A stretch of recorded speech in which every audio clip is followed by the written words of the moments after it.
Well, it's that time of the week again. It's the War Room. Very excited to be here. Glad that you both could be with us again this week, and glad Join you for your show. Yeah. Well, I'm this show. I'm borrowing from Ruff this week. I'm only hosting it. It's your show tonight, Nate. He's So the facilitator, Mm. and so I think we're gonna diplomacy wise. Hold on, Jester. Your mic seems to be distorting a little bit. Don't know if you're too near or too loud. Again. Is that better? That's better. yeah, that's better. Maybe it's just too close. Sorry. That's right. So diplomacy wise, we might just me and Ruff are going to take a vote, and we might just not host for you anymore. So Oh. we might force you into get you back up and running on your YouTube channel. Oh, okay. All right. Well, we'll cross that bridge when we get there. First, before we get into anything, we want to say hello to everyone that's come to join the show here in the chat. Do you want me to go through them for you? Yes. Yeah, we got lots of people. Yeah.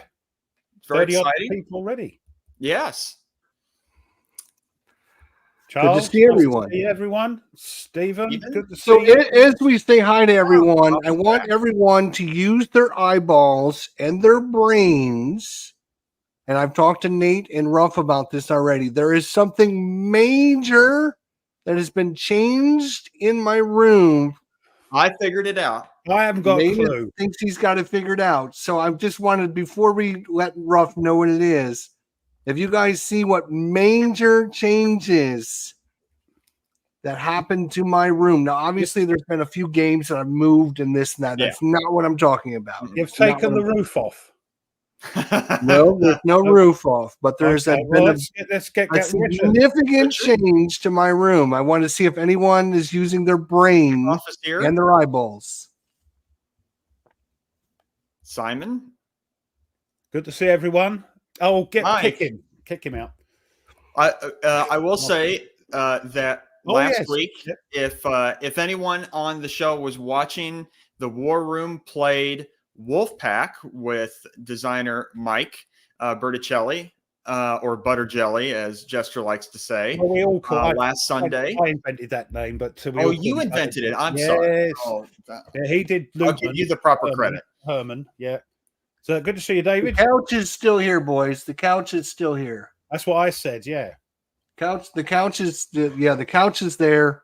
Well, Ruff thought that there was a dead body back there, but that wasn't true. That wasn't that. Yeah, it's been a nice day again today. Not too hot, not too cold. Lovely. Nordic's here, yeah.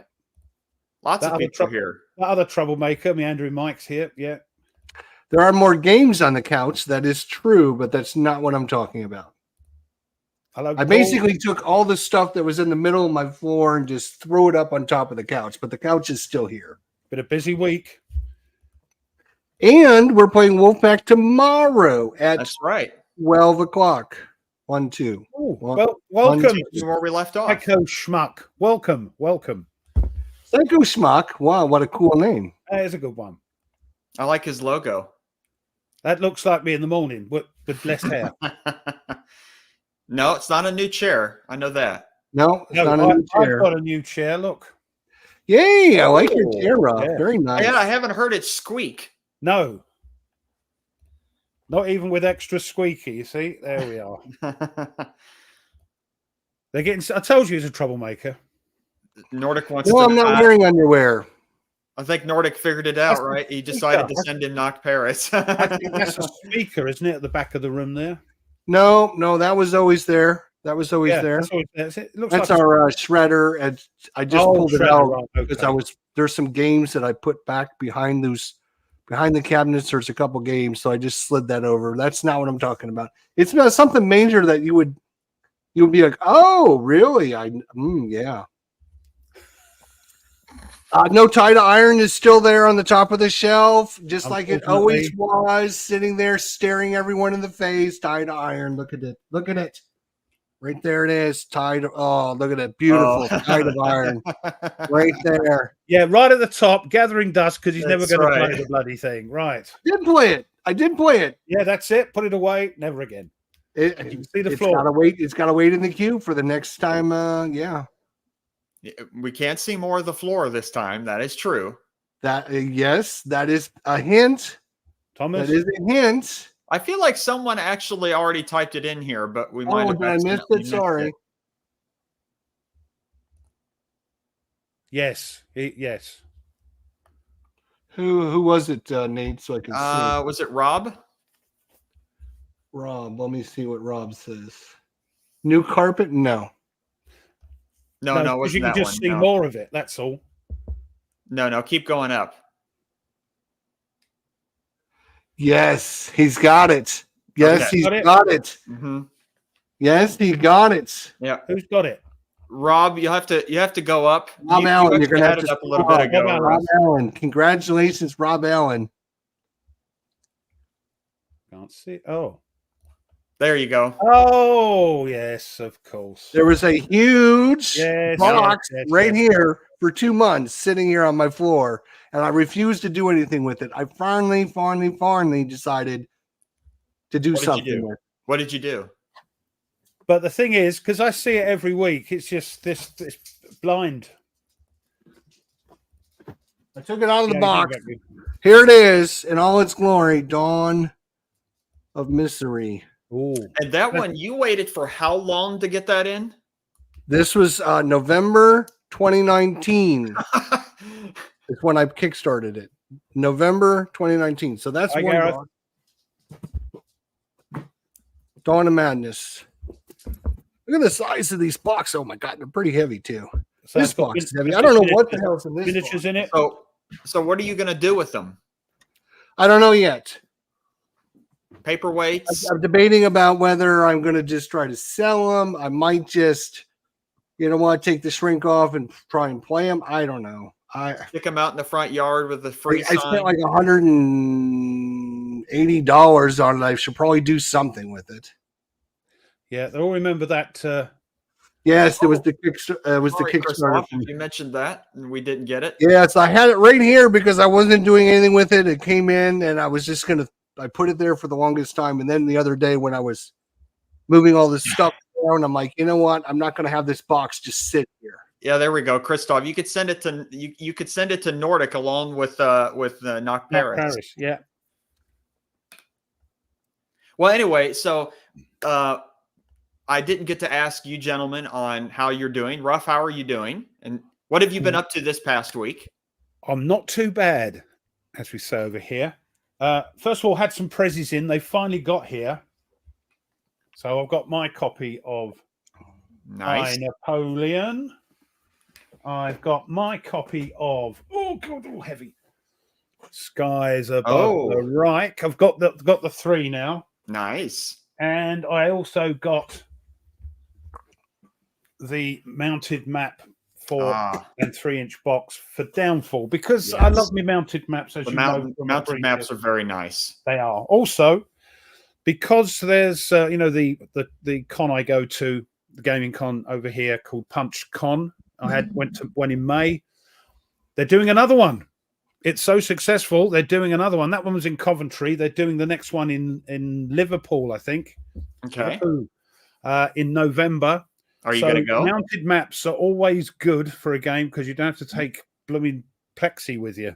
Right. So that might be handy because I'd like to learn that game. Are you going to go in November? I have to see what Mrs. Ruff says. Yeah. So we'll see. But it might be a bit further to go for me. So we'll see. We'll see. But yeah, two conventions. Farther, is that like how far is Liverpool from you? How far are we talking? Liverpool is up sort of. I'm down here. Yeah, we know so where is that like a 3-hour drive? Oh God, no! Train it'll take 3-4 hours. Yeah, that's not bad. 3 hours on the train, I think, maybe. That's not bad. So driving is like 6 hours. No. How long would it take to get there? How long would it take you to get there? Is what we're asking. Probably, I don't know. What do you reckon? 4 hours? 5 hours? 4 hours. Yeah, that's nothing. 4 hours. I know, but to us, it's a big deal. Oh my gosh, it's too far. It's 4 hours away. Oh my Ruff, God, I'll never make it. I did once. I remember one time I drove from northern Indiana to Kansas City, Missouri to go see the National World War I Museum. It was a 9-hour drive. I drove one day, spent the night, got up in the morning, went to the museum, and drove back. Did 18 hours in 2 days, and it was well worth it. Yeah. We don't do that. We don't do that.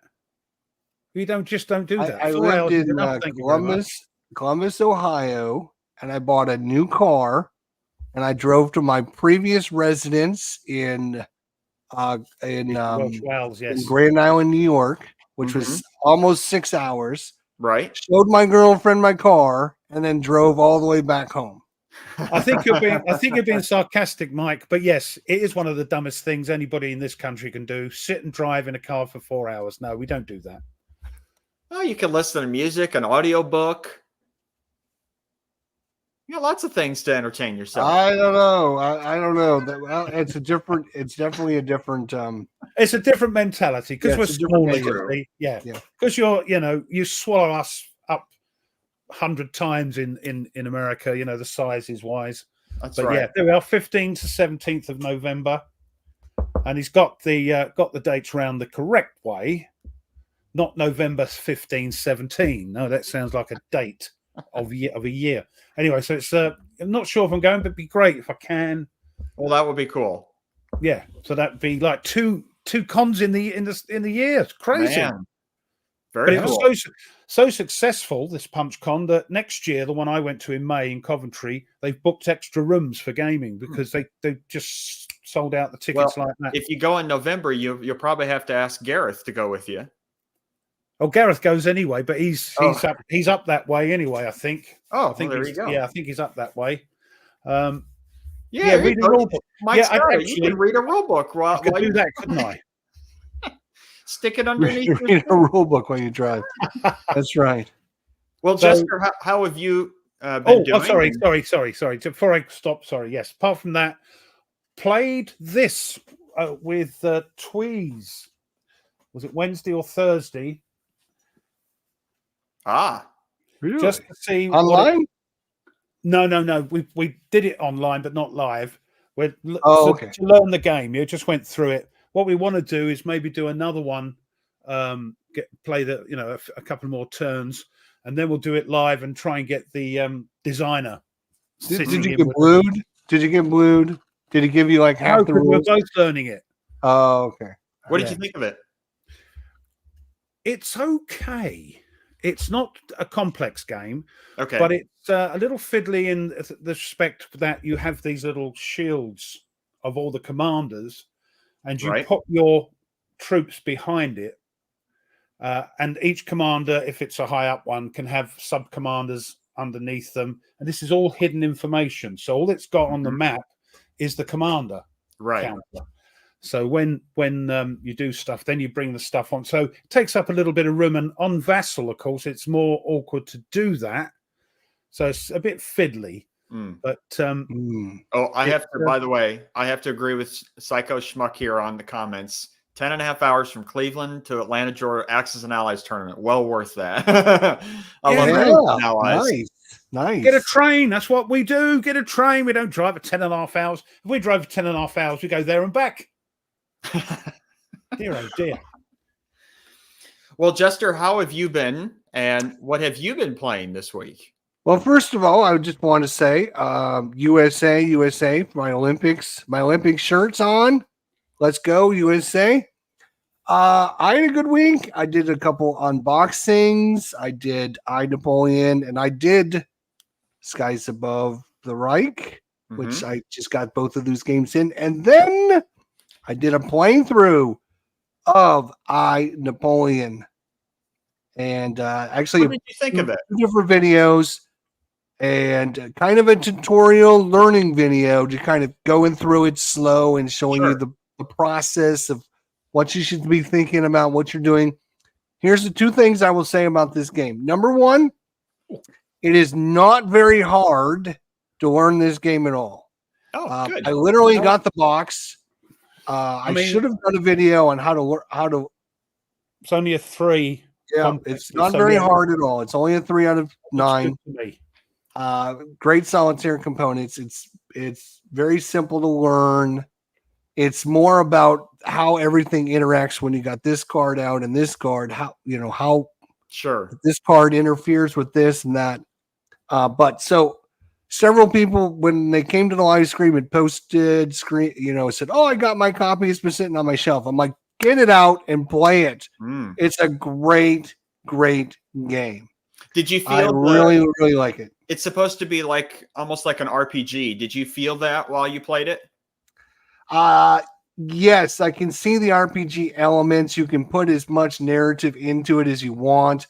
There was one card where Josephine, I have a chance to become married. We have to roll a dice to see.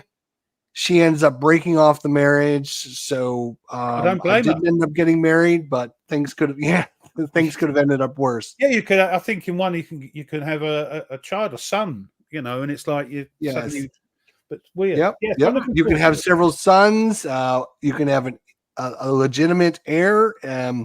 Everything, I can see how it's going to be different. Yeah.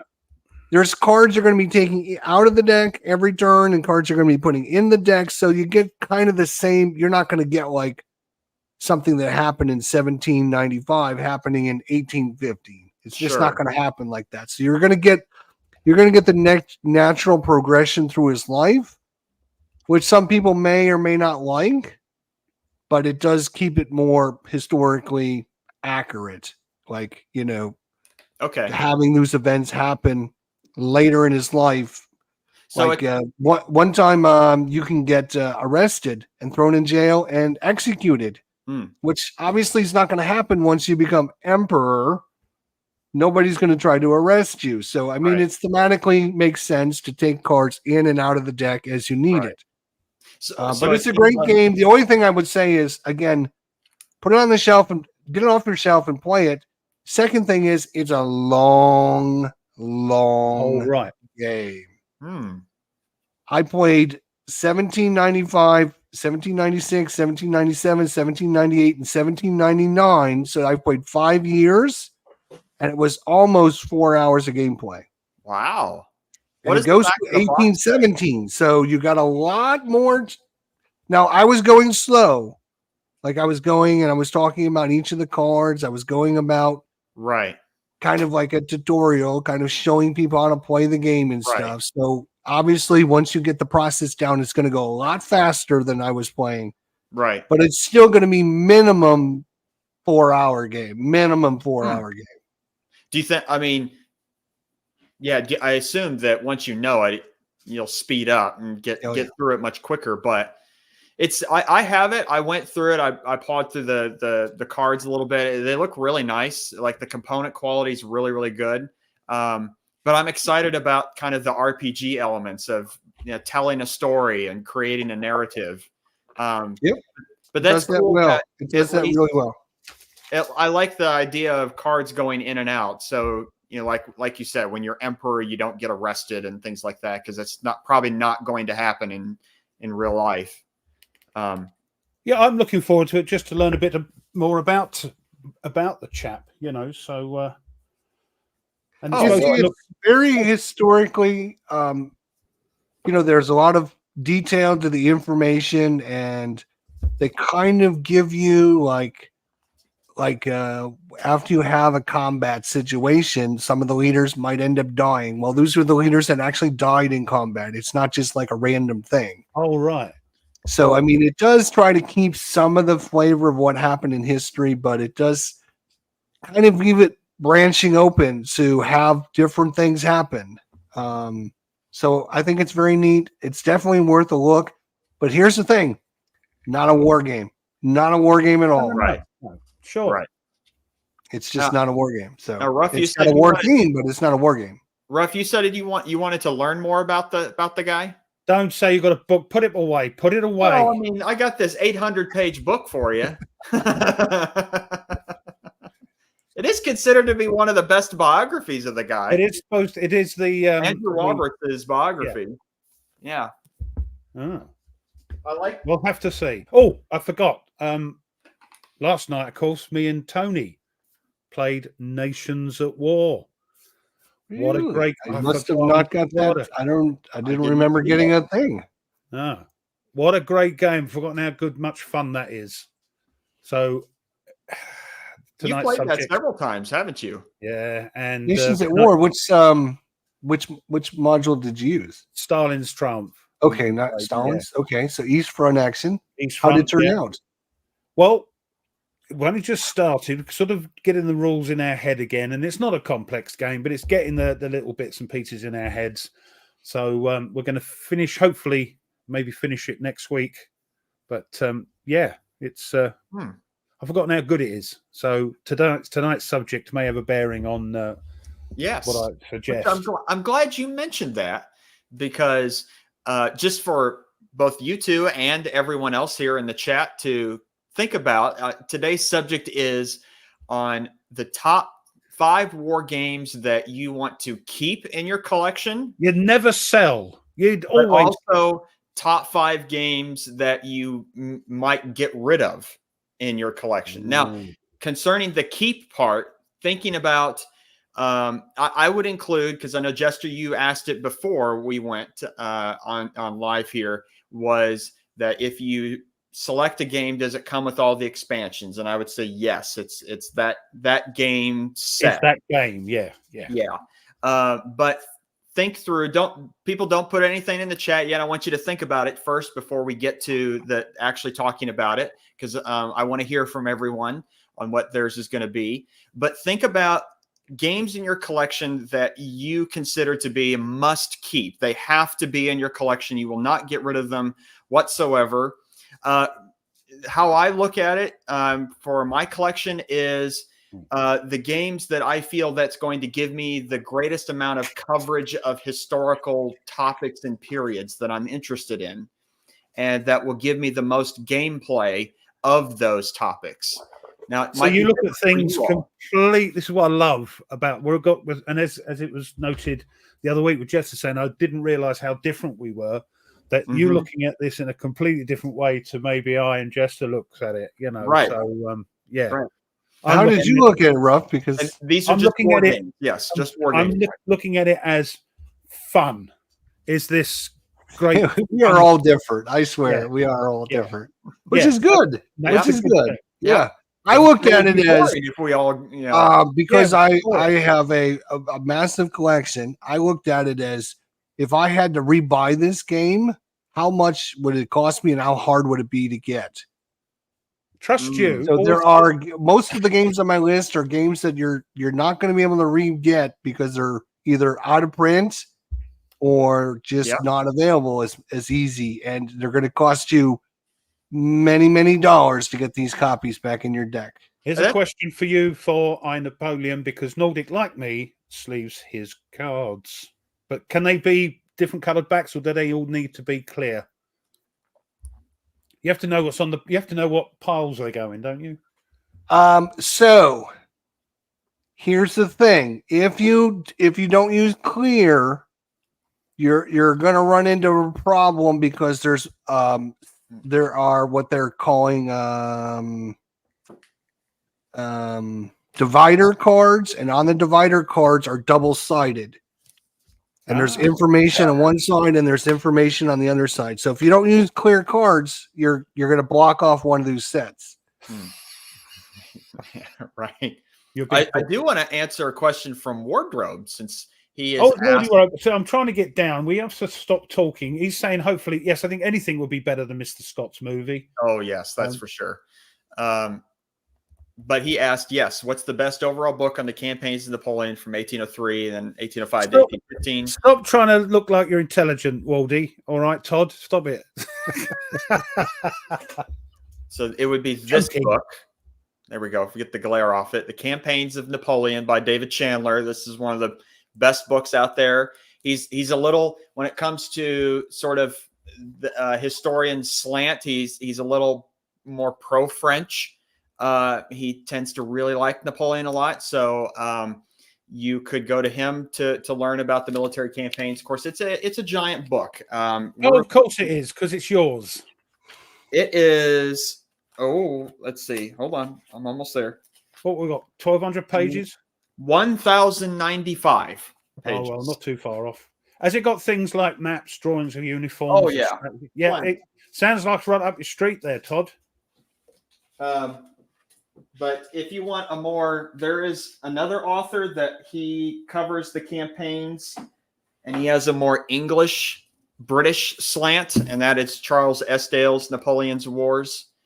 He tends to write Napoleon in sort of a not a very good light. Right. But how thick's that? Oh, it's a comic. Get out of here. Take it away. 560 pages. That's still chunky. I don't have 6 months to read that. Sorry. We've got a couple of questions, Nate. Are we talking about series games? Do you pick one or get them all? No, I'm talking about games, not a series, but a game. A game. It could be a game from a series, but it's that one game. Correct. Yes. I mean, yes, it's called the War Room, Mike. Get with the program. It's called the War Room. It's we get yelled at when we talk outside of the war room. So. I don't mind talking outside of war games for a bit, talking about other interests and that. But the subject is war games, isn't it?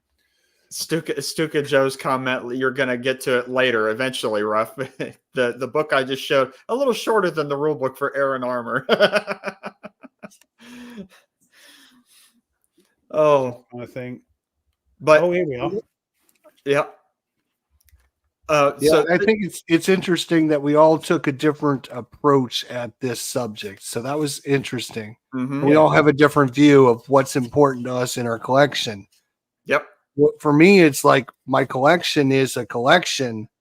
If I have to get things to add it to my collection and it's going to cost me a lot of money, then it's not in my collection. Then it should stay in my collection. Might not be the greatest game ever, but right. I don't want to spend a lot of money to get it back. Right. No, I mean, me, it's, it's how fun is it? Throwing a die roll and punching the air or going, oh, crikey, that was close. Right. So, yeah, it was, a different, thank goodness. Mm-hmm. On the subject of I, Napoleon, and I hate to go back to that, but Ruff made me think of something. I will mention that there are many, many opportunities for things to go badly and ruin your day and get Napoleon killed. There are several cards that'll get him killed.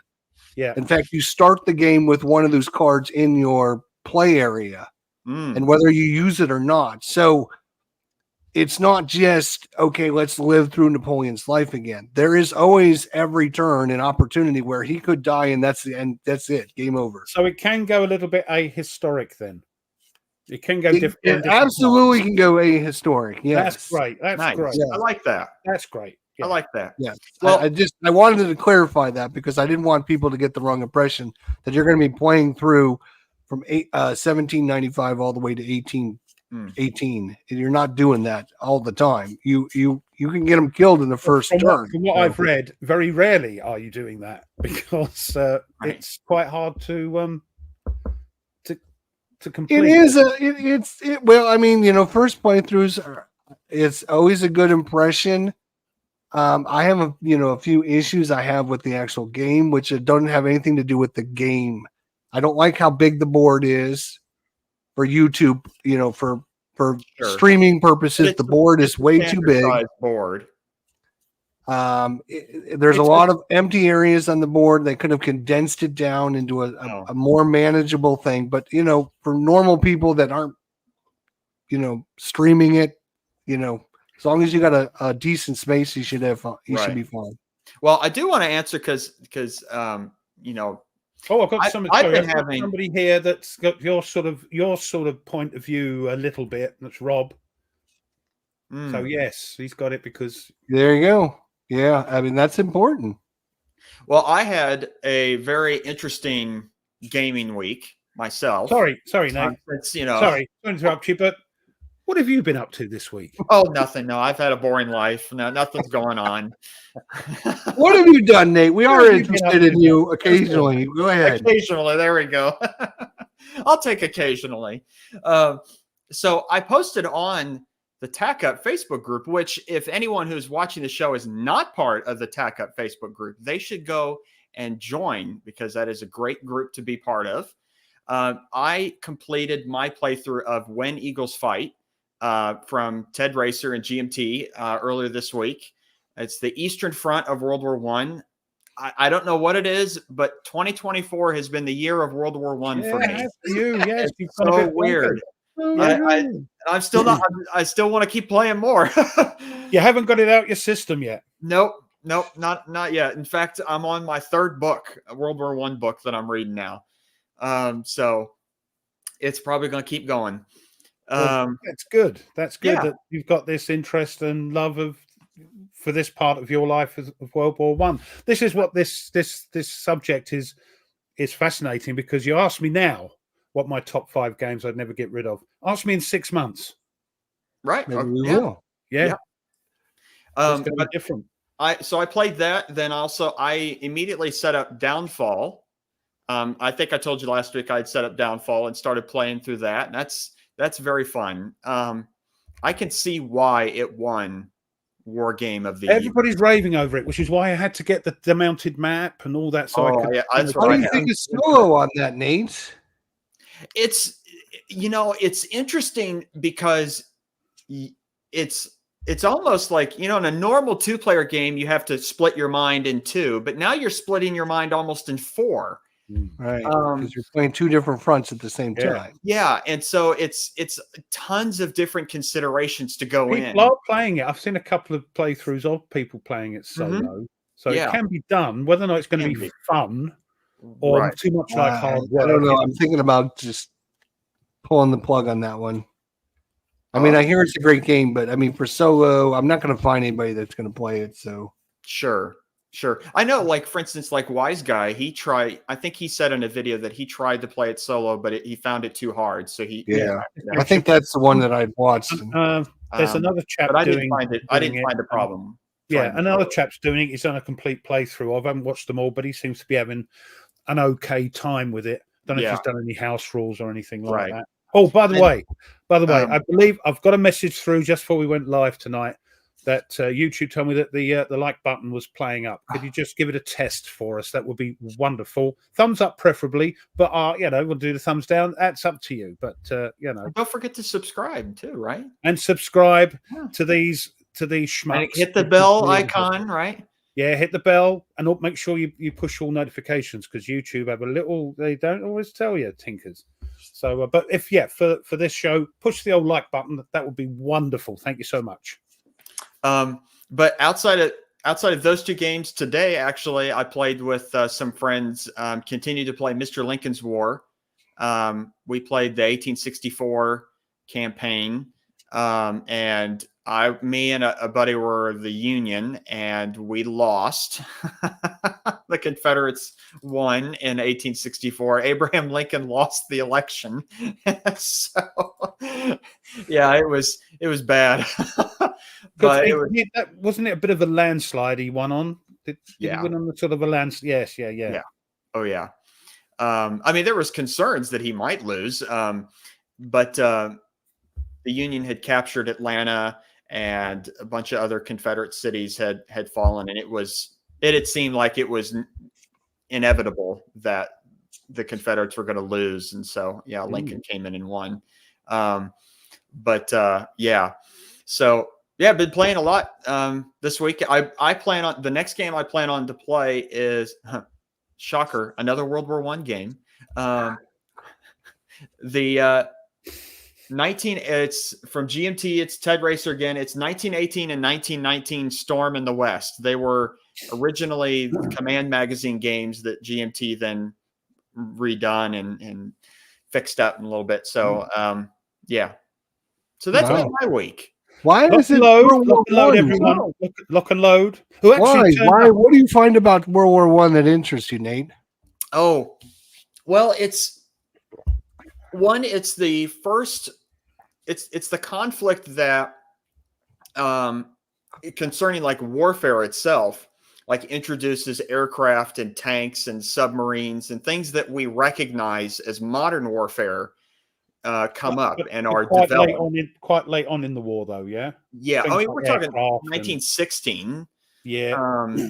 1915, 1914, there were aircraft. They were used as aerial reconnaissance. And then eventually the Germans, the problem with both sides at the beginning was they put machine guns on the front of the plane and the bullets were hitting the propeller. And they must have taken a good brain, because I always wondered how they did it. They synchronized the guns with the propeller going interrupter past. gear. Yeah, it only fired when the propeller went past. So I was amazed me that. But also in that it's an extraordinary conflict, because it is the conflict that sets up basically the rest of the 20th century. Like the world that we live in is because of World War One. So many different things are unleashed from World War One: fascism, Nazism, communism, Islamicism. I think I mispronounced it. To be fair, that was already there, but they were getting more radical by this time. Yeah, and like tons of things get unleashed from that war. I become very, very fascinated with it, and I usually, when I get into a topic, I'll just dive in. The reason I ask you is because. Sorry for the long. That's cool. Of all the World War I games you played, I'm surprised that you haven't played the biggest and best of the World War I games, the Path to Glory, yet. Eventually, Nordic. Eventually, you might see that. Eventually. Hey. I would think he would be like, oh, if I'm going to play World War I would play the granddaddy of them all. Mm-hmm. You might see that. You might see that. All right, maybe I'll be surprised. Okay, you will be surprised, Jester. You will be very surprised. The granddaddy of them all. The granddaddy of them all granddaddy of all World War I games. You're talking about your pursuit thingy. No, Paths of Glory. Yeah. I mean, Pursuit of Glory, Illusions of Glory. I mean, the reason, take your pick. Have you seen the film Paths of Glory? Either of you? No. Fantastic film. Anti-war film, of course. Mm-hmm. Kirky Douglas in it, playing a Frenchman with his American drawl, but you forget that and you just suspend disbelief for a bit. Great film. What's it called? Paths of Glory, which is what Ted named it after the film. Yeah. Did you watch it on YouTube? No, it's probably on one of the streaming. It might be on YouTube. I don't know. But Glory, huh? Yes, Paths of Glory, great film. There is a film that came out 3 or 4 years ago, something like that, called They Shall Not Grow Old. And it's Peter Jackson who takes World War I footage. He's got hobbits in it. I know. Right. It's the Shire and everything. Yeah. He takes World War I. Frodo, them Germans. He takes World War I footage and he digitizes it and fixes it up to modern standards, and it looks incredible because like if you look at World War I footage, that's all sped up and like the soldiers are marching really fast. The speed they were filmed at, and the modern cameras can't play it back. And they worked it to slow it down to normal speeds, and then they went and added sound effects that would match what was going on in the film, as well as whenever people are talking, they got professional lip readers to figure out what they were saying, and then got actors. They figured out who that person was. Then they got actors from the area in which that person was from to voice act the lines. So you hear what they're actually saying. He doesn't mess about, does he? Oh, Peter Jackson. It was incredible. It was incredible. I mean, here we are. Look, trust Thomas to know that. Yeah.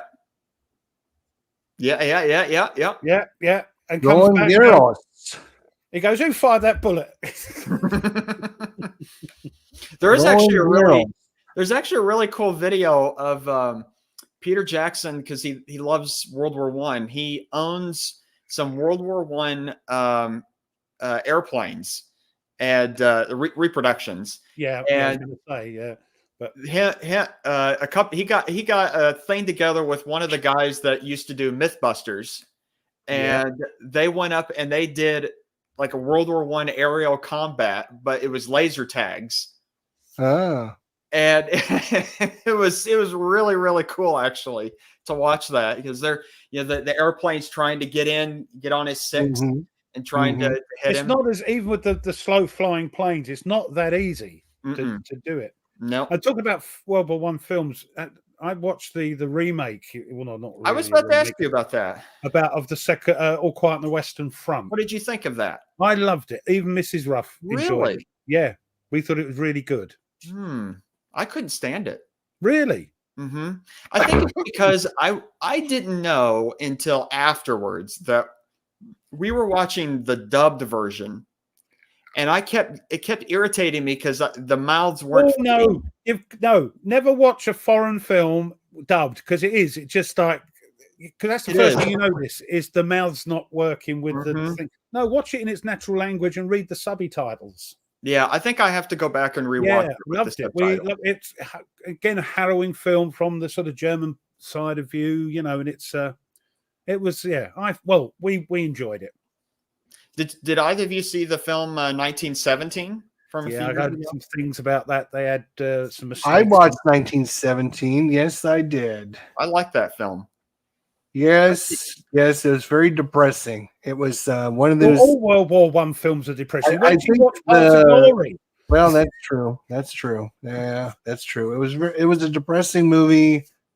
With the poor fella gets killed by the guy who was trying to get out of the plane, and spoiler alert, man. Yeah, I won't bother now. Thanks. But so I thought, since I know that our topic is probably going to take us a while, I thought that we would start early with our segments, and then that would give us plenty of time to talk through each of the games. Because one of the things is I want to ask each of you as we go through is why you picked that game. Not just this is the game, but like why? Why did you pick it? And I'm curious what our chat has to say when we ask them what they pick as well. All right. But Sure. So let's do our segments. So, Jester, do you want to do your? Sure, I can start. That's fine with me. Let me share my screen with Ruff over there. Okay. Let's do a window. That seems to work better. There we go.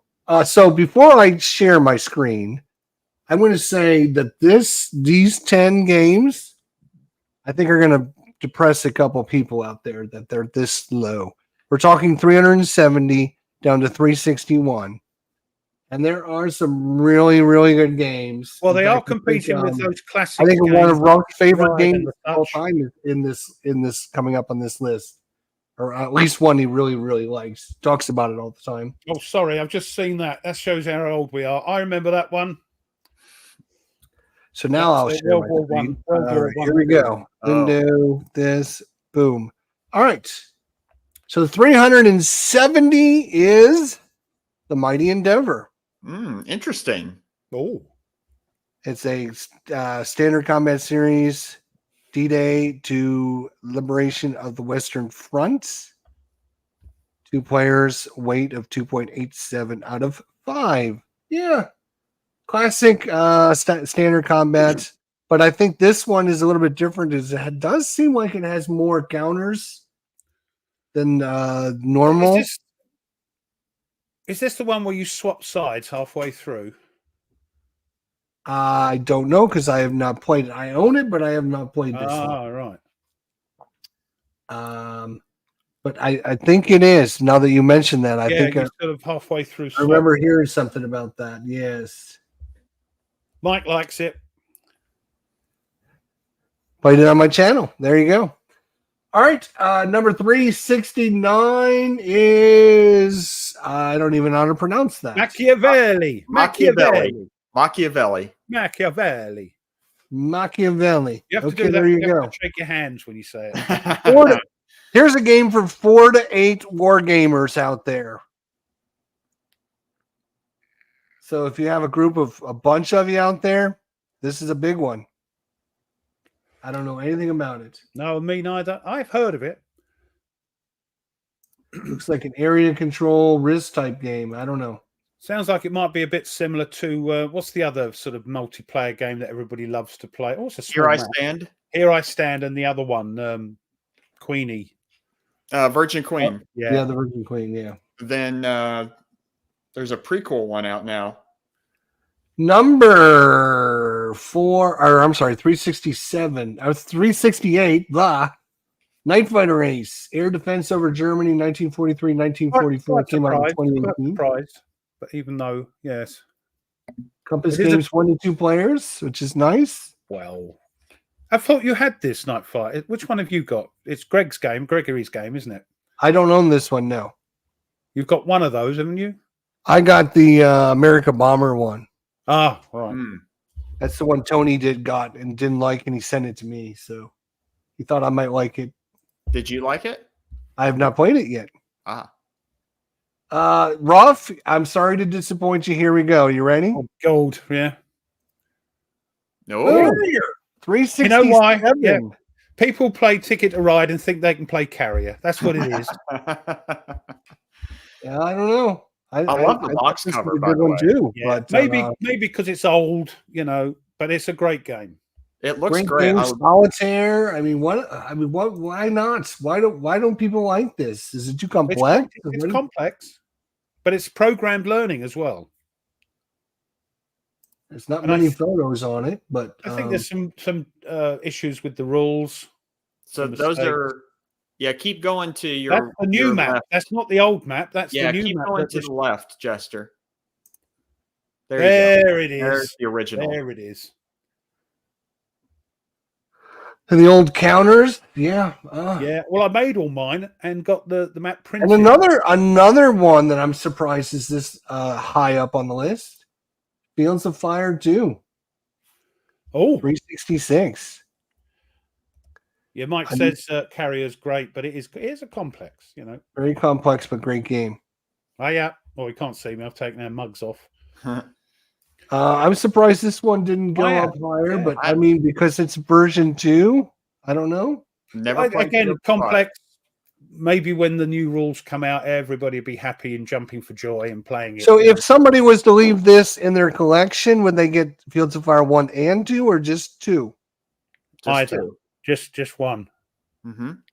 Okay. Next up, 365 Terrible Swift Sword Battle Gettysburg. That is a classic game. Yeah, it's a classic, all right. Look at the weight on this one. 4.16 out of 5. That's a pretty chunky game. Yeah, I got asked by Mrs. Look at these Ruff. counters. Oh my God, we got blue on one side and we got red on the other. I bet.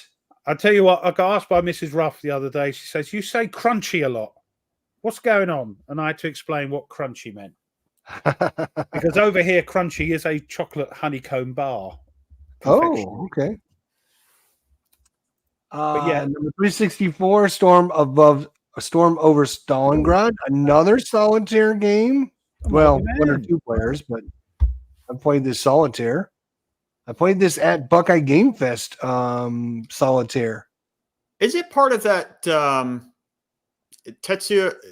I can't never pronounce his name. Tetsuya Nakamura. Yeah. Is this part of like I think it's called the Red Box series? No, it's not. It's Area Impulse. Okay.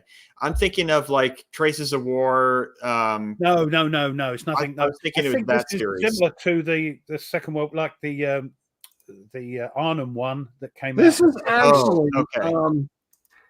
Now that I remember this game and looking at it, this is actually one of these games that I think is going to be a hidden gem. I think a lot of people would like this because you're not going to find a lot of tactical strategy games on the battle for Stalingrad. Well, there is one from Revolution Games. Sorry, Doug, but both great games, in my opinion. I think both of you might have it. Let me look it up. There is one tactical. It's called Stalingrad. Is the name of it? It's called Stalingrad Advance to the Volga. Advance to the Volga, and I did not like that game at all. At all. Really? 0%. I wasn't. I looked at it. It's going to be on my list of games to get rid of. I Next never got up. it because it didn't ring me bell. 363 Field Commander Alexander. You had trouble with that one, didn't you? I never played this one. I never played this one. Oh, no, it's Napoleon you've got, isn't it? Yeah, Napoleon's Sorry, the one I yeah. got. Next up is a game I've never heard of. It's Warhammer 40,000 Kill Team. Don't know anything about it. It's probably a miniatures type. Yeah, look at all the 40K, you've never heard of? I've heard of that, but I've never. I mean, it's probably just a miniature system. I assume it's just sort of map. Yeah, sort of smaller. Not really interested. And here's an interesting one. Are you ready? Yeah. Last one of the week, 361. Vijay Anagara just came out, and because me and Ruff and Tony played it, it's now dropped. On the list.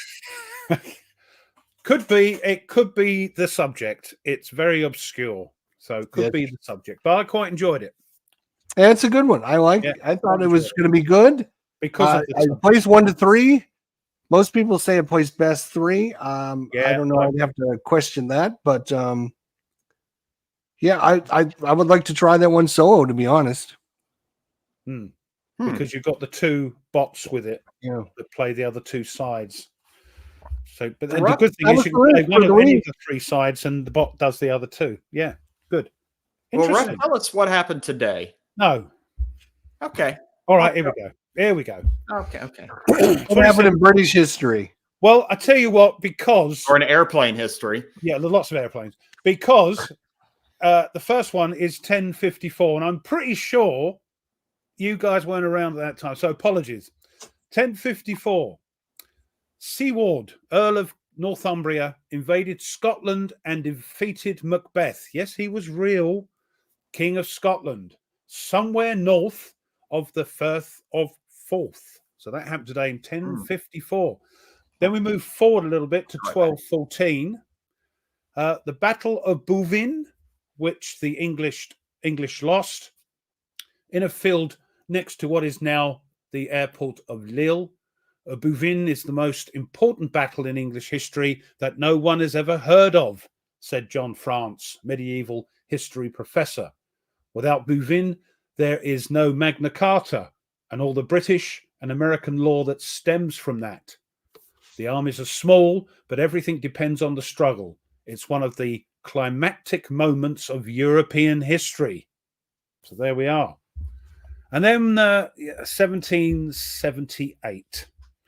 Oh, yeah. Hello, USA. Well, not quite yet. Not quite, because it's the American Revolution.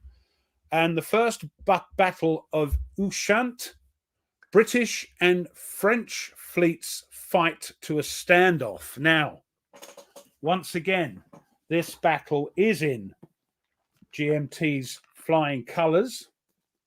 And I'm going to read to you from the battle book, the playbook about this battle. It's quite interesting. Ushant 1, that's the first Ushant battle. Started today, 27th of July, 1778. But on the 13th of March, 1778, the British government was advised that France had allied with the American cause. During the following June, the fleet of Admiral Augustus Keppel captured his first French prizes as part of this new conflict, a pair of frigates whose papers revealed a large French fleet at Brest. After acquiring reinforcements, Keppel met this fleet off the coast of Ile de Anson, engaging in the first major naval battle of the American Revolution with the bloody French, for God's sake. The action was tentative, with neither Keppel nor the French commander, the Comte d'Orvilliers, opting to engage generally for his failure to bring a general action, and owing to some political prodding, Keppel was subject to a court-martial, where he was soon acquitted of any wrongdoing. You know, Justin, we ought to just force Ruff to speak French for the rest of the. I don't mind, because I can speak a little bit of French, but reading it on the cuff, it's like, oh, what does that say? Yeah. So you have to do it with the accent, though. He's pretty good, but yeah. So again, another one. What isn't in this game? Maybe one you might want to keep in your collection. It's 5 again. Which five? So if this is Somali, is that Seminole? Is that how you pronounce it? Seminole Wars in 1816. Another one from your part of the world. The Battle of Negro Fort ends when a hot-shot cannonball fired by U.S. Navy gunboat number 154 explodes the fort's powder magazine, killing approximately 275. It is considered the deadliest single cannon shot in U.S. history. Crazy. Negro Fort was a short-lived fortification built by us, the British, in 1814 during the War of 1812. This is in your part of the world, Jester. Seminole Wars were in Florida. Yes. In a remote part of what was at the time Spanish Florida.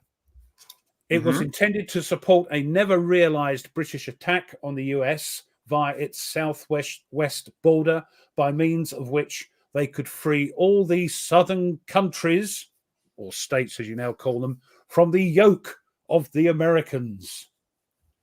And then we whiz forward to 1917, and your favorite part at the moment, Nate, World War I. The Allies reached the Yser Canal at the Battle of Passchendaele, or 1929. The Geneva Convention of 1929, dealing with the treatment of prisoners of war, is signed by 53 nations. So they go, oh, you can't do that. It's not part of the Geneva Convention. That happened today, 1929.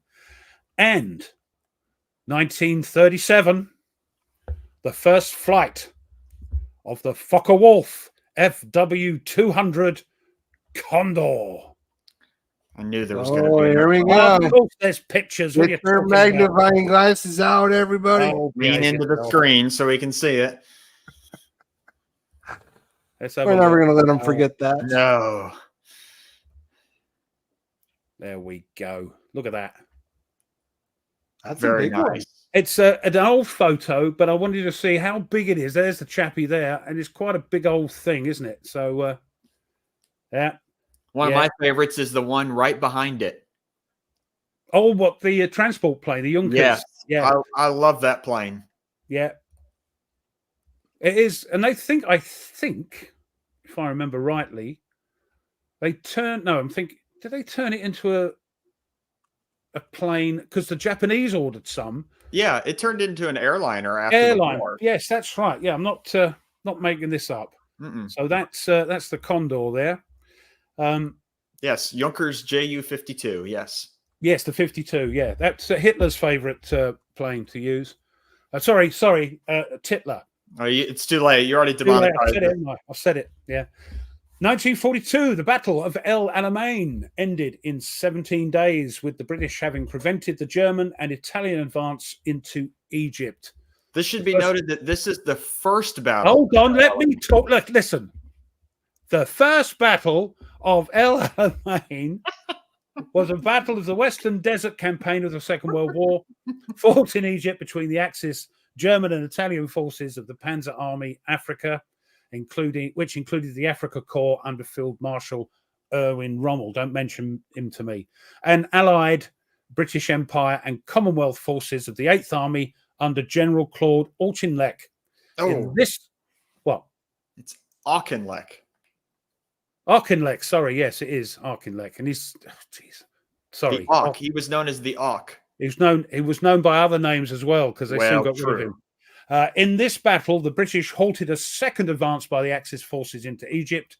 Axis positions near El Alamein, only 106 kilometers, 66 miles from Alexandria, were dangerously close to the ports and cities of Egypt, the base facilities of the Commonwealth forces, and the Suez Canal.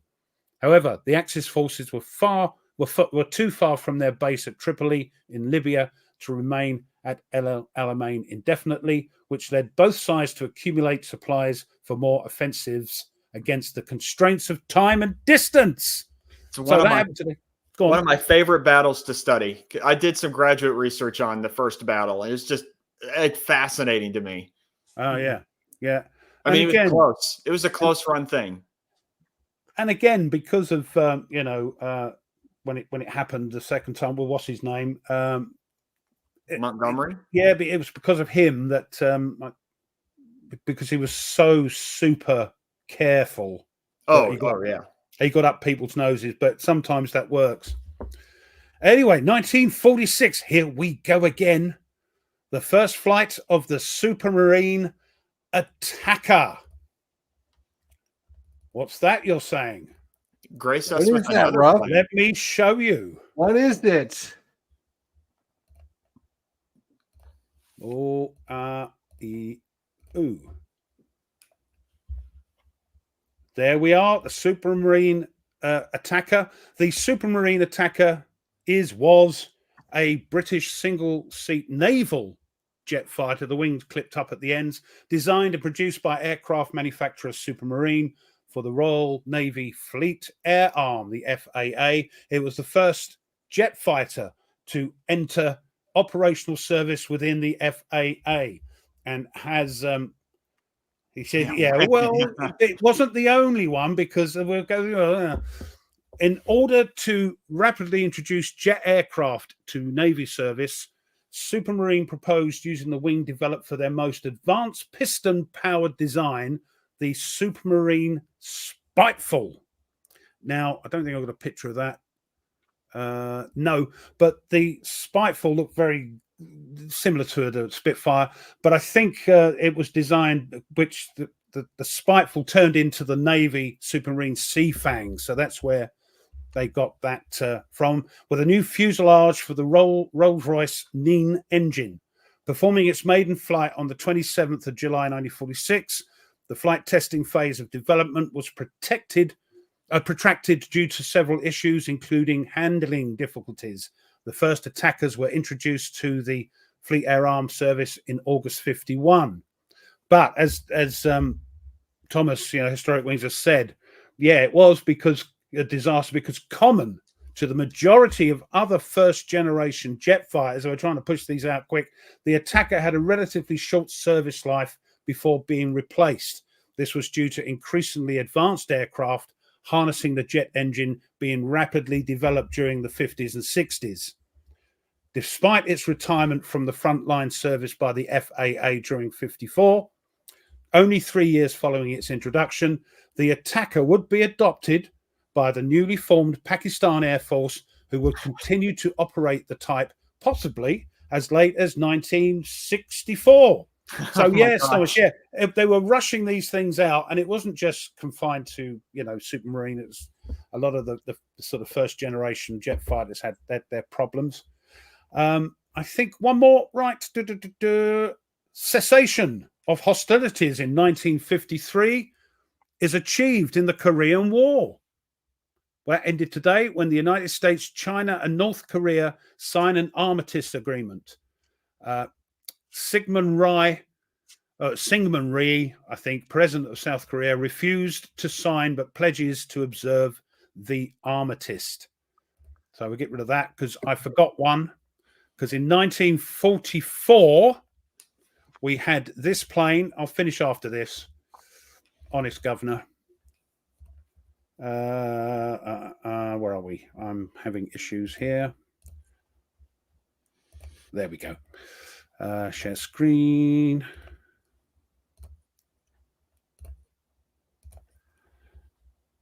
Gloucester. It was the first. Gloucester Meteors were first given to number 616 Squadron, RAF Squadron, and today they fly their first V1 interception missions in 1944. So these things, I think Spitfires and that did it, but 44, the Gloucester Meteors were the ones that tipped the old V1s off to crash land in a field or the sea or something. Yeah. Seems to me that a lot of airplanes have their first flight or something important about them that always seems to happen on Saturdays. And thank goodness is all I can say. Because I'd have Yeah. been very. There's a lot of stuff that happens on a Saturday. Yeah, there's. If you look and I look and you think, oh, if it was only Friday or Wednesday or Sunday or Monday, there'd be a fantastic thing. But no, we're stuck with Rough remembers today. So yes, Now, going back, quite right. Yeah, I do have a question about something that you mentioned earlier in Rough Remembers, and that was the 12 was it 1215 Battle of Bavoines? Bovine. Okay, is that in Men of Iron? I don't think it is because I normally check these things, but I will double check for you, of course. Well, much appreciated. Because it's there and I can reach it. 12. No, It's not. Okay, that'd be an interesting battle to play out. As you said, it's the most It's probably the wrong time period, though. 12 something is Men of Iron doesn't cover 12, does it? Oh, Yeah. it covers it covers from 1100s right up to 1300s. Mm-hmm. In that box, looks like a 14 to 1600 thing. No, I mean you've got no. I think then you've got Musket and Pike taking over from there. But yeah, I think what's the latest one that goes up to this one? I think it goes up to 1485, Battle of Bosworth. Well, there we go. Sorry, yes. For Nate's notes, I have a twofer. First off, yes. So one is la. I'm not buying any more books, Nate. You might like this one. Ooh, looks good. Called The Ancient City Life in Classical Athens and Rome. And the one thing I love about this is not only is the historian Peter Connolly, but he also does all of the artwork and everything in here. And let's see if I can show you an example of something. So like you get to see what like the Parthenon and everything, what Athens looked like. You could, yeah. No, I'd much rather have them in the closet and my books. Yeah, out of sight, out of mind, just like children. But like this gives you like really really cool visuals of what the ancient world looked like and how colorful it was as opposed to the sort of drab look some of these have today. And so like here's like this is Trajan's Market and Forum in Rome today, and it's a fascinating book. Not only is a lot of information about how people lived and what things looked like, but then also just the visual and even seeing like pictures of like toys that kids played with and it's just it's cool. It's a cool book to kind of go through. But then the other one, this was brand new. I just got this yesterday, so obviously I haven't read it yet. But it is. Share my screen, Ruff. It's called The Lion. I was just going to let everyone know if they're interested in your book, they can pick it up. The hardback it's only $7.99. That's a really good price for that. Yeah, great book. All right, there we go. Nordic, order yours today.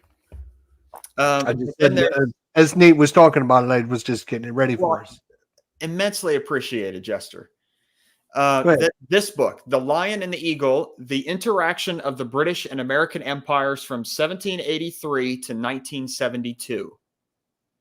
And I was very interested to learn kind of a history of how the U.S. and Britain interacted with one another after the War of Independence. And since the ancient world is my period, so this is not necessarily my period, but I want to learn more about it. So, Ruff, you might want to go get this. Yeah, I think Nordic's just starting to show off now. I don't see that one in thrift books. So I've been to Knossos. I was there last year. Who's that and Kathleen Burke. There you go. ATHLENBURK. I got this on Amazon. fairly there new. There we go. Oh, I handed it to my cart. Oh, you got to buy it now. Oh, boy. All right. Sorry. Let me share my screen and show 2018, everyone. 6 years old. Sorry about that. The Lion and the Eagle. There we go. Ah, This is a much more expensive book, Nate. Is it worth 3 times the other one? What, it's I 3 don't times know. as big? I haven't read it yet. I just got this yesterday. And this is a paperback one. Is your paperback as well? No, mine's hardback. Oh. I don't know. I would go with the Ancient City. That I would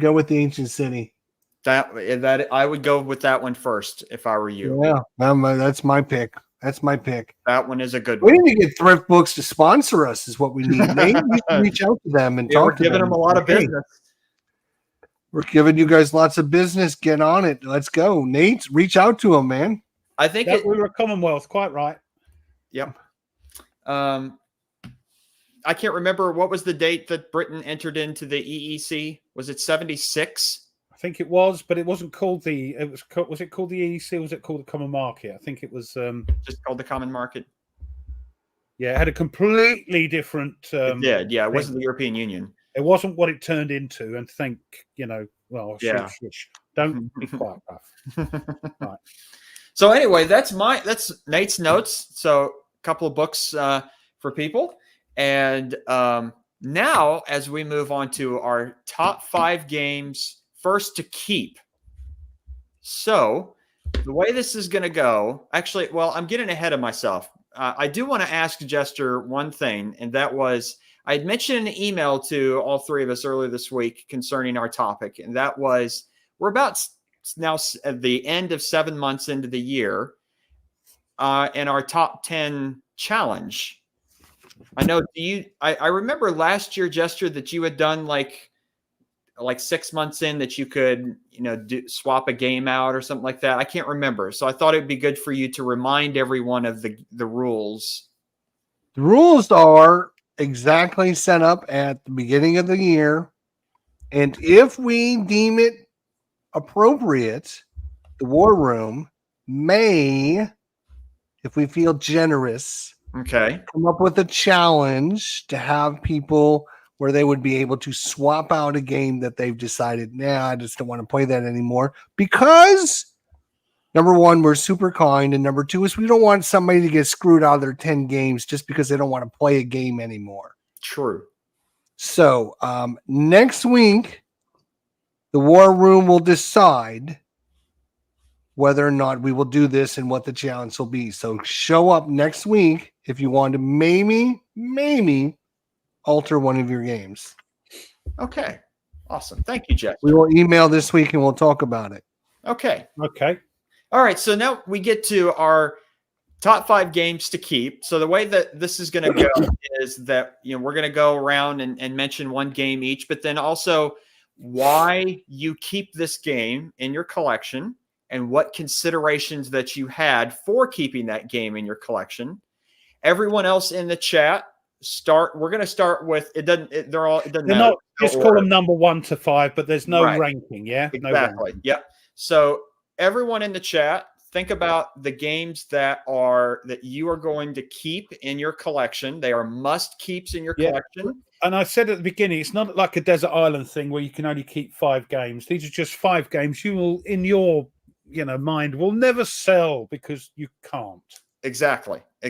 So as we go around, please, everyone in the chat, if you'd like, type in on what your game is. We're going to start with number 5 and work our way down. That's my thought process as well, Chris. And it's not a countdown in terms of best or worst. It's just a list. Thomas, just 5. So give us your game, but also give us the consideration why you keep that game in your collection. What's the reason for it?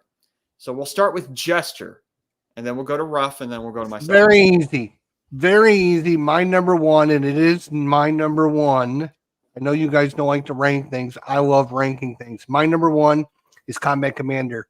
The reason for that is shocked. It is, I know. Very, very, wow, that's throwing out a curveball, Jester. But if it wasn't in there, we'd be worried. Yeah, we'd be worried about it, right? It's very simple because you're not going to find that many copies out there anymore. There's very limited supply until GMT gets off their dead ass and reprints this game. I don't know why.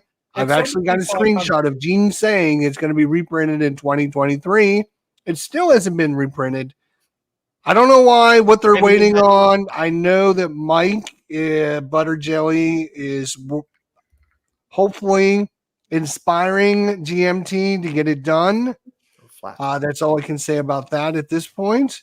But yes, I think eventually it'll be reprinted. But right now, I've got one of the few copies in pristine condition. And Mike's got your sort of point of view there.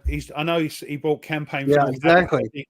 The huge thing. I think it's got pasta rules in it or something. You're talking like $160 for a game of GM from Combat Commander now, in pristine condition.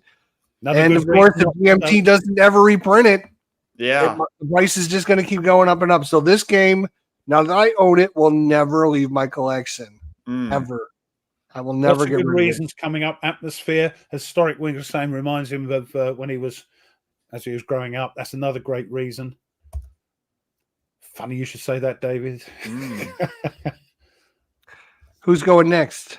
Hold on, I'm just trying to get through some of the first ones. Yeah. GTS Gold. Oh, he's never going to get rid of it, but he got rid of it. Yeah, he bought another one. Oh, he bought another one. I know. I heard. I bought his copy. Yeah. Interesting. Yeah, we're not doing series, but yeah, I know you like your GTS, your Grand Tactical. Yeah, so core modules, right? All right, Ruff. Okay. Again, a bit like somebody mentioned in Flat Top, which I would never get because it's again not a. So a lot of my games I pick them because they're fun and I can play them solo. I think I know what you're going to say. Yeah, another classic game, which is an intelligent solo game. Yep. Yeah, I knew it. Also, because, like Jester said, to replace this would cost an arm and a leg. So, but it's not for that reason. I'm glad I got it, and I did pay a pretty penny for it. But I'm so glad I did. It was in great condition. Yeah, it looks to be in good condition. Yeah, it's unpunched and everything. So, Ruff's never going to use it. The only thing that it didn't come with, because I don't think the seller realised it comes with two rule books. One's for the sort of beginner game and the standard game. But the standard game rules, and it happened evidently at Victory Games because of the printer they used and the sort of in-house or was it AH printer or something? I don't know. The pages were copied, so I didn't get a full rule book with it. I've now got the full rule book. I printed it off, and it's the one that was missing the counter. No. You printed that off for me. That is now in here. Ooh, that's fancy. Yeah. So that's by the by, but yeah, because it's such a classic game, it's great. The intelligent, makes it different every time. I haven't played Carrier yet, or the new Carrier one, so I can't add that in. But again, people are saying that one is, got a very intelligent sort of. Did you have that? You have Carrier? I have my own version of Carrier. I've piddled around with it. I haven't actually played it. I printed it out, and I've had a map printed. So yeah, and I've got the rules printed, and I've got the new Philippine Carrier battle game, but I've not played it, so it couldn't be included in the list. But yeah, this is. I know it looks a little dated, but a clever game, fun game. Cool. Well, mine is, I guess, 5-1, whatever you want to say, is someone had already mentioned it in the chat. That was Atlantic Chase. I love good naval games, and this one so far is my favorite one. I mean, I'm just as in love with it as Ruff is. It's so good. So good. And so yeah, this one is never leaving my collection because I want part of the consideration was I wanted a naval game, something naval to kind of break it up of always being on land. So having a good naval action game there. So good point. Corsair leader. Okay. Very nice. That's a good one. I will say that Atlantic Chase is going to be talked about quite a bit on our list, I think. Hmm. Yeah, but for the wrong reasons in your Right. case. We shall see. We shall see. We shall see. We shall see. My number 2 is again an all-time classic game. I am super glad that I own it, but this is one of these games that unfortunately is out of print. It's going to be super hard to get another copy, and who knows if Lock and Load is ever going to go down the road of printing this game again. It is, of course, Lock and Load Tactical Normandy. Right now, they're going for like $125 just to get Whoa. your copy of Lock and Load Normandy. And if Lock and Read Load that goes one. out of business or whatever they're doing over there, who knows? Yes.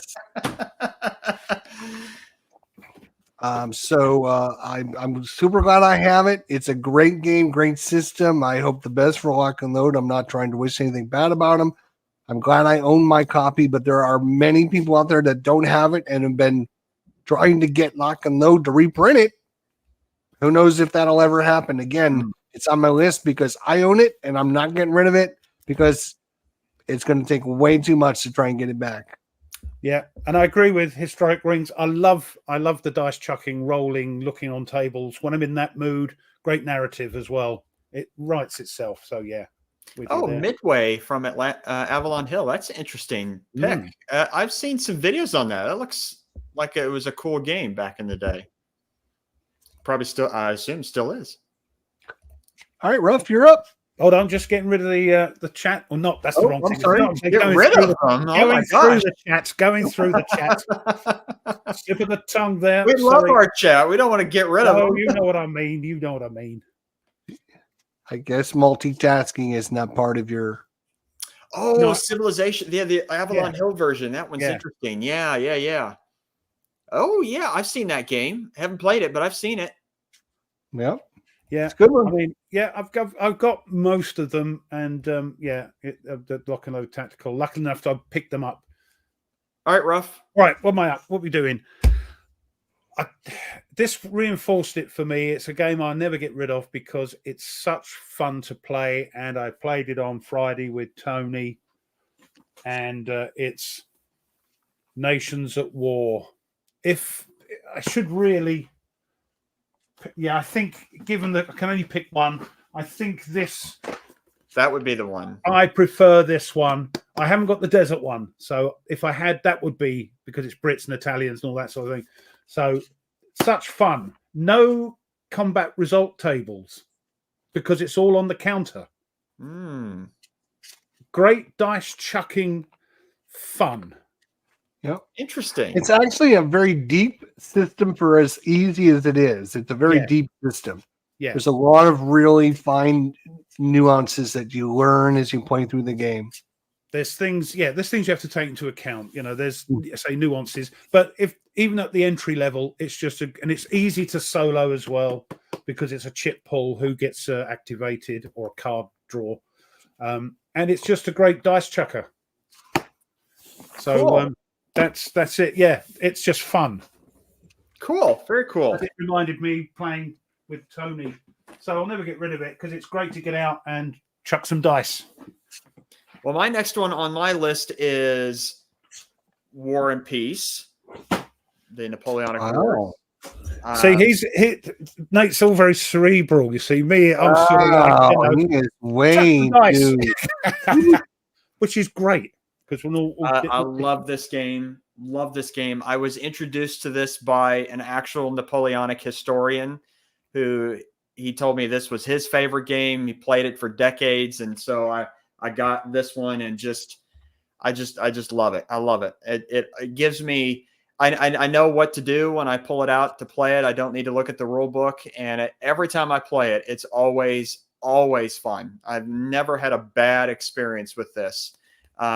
Even if I lose, I still have a good experience with the game because it's a classic game. So yeah, it's sort of, I guess, nostalgia for me. You know, it's just, it's so good. But I saw that. Was it Meandering Mike mentioned war Yeah, in I'm Europe? getting there. You know, I'm giving. See, the other thing I was told in the comments is leave them up for a little bit because I can't read as quick as everybody else. So I'm just trying to leave them up a little bit.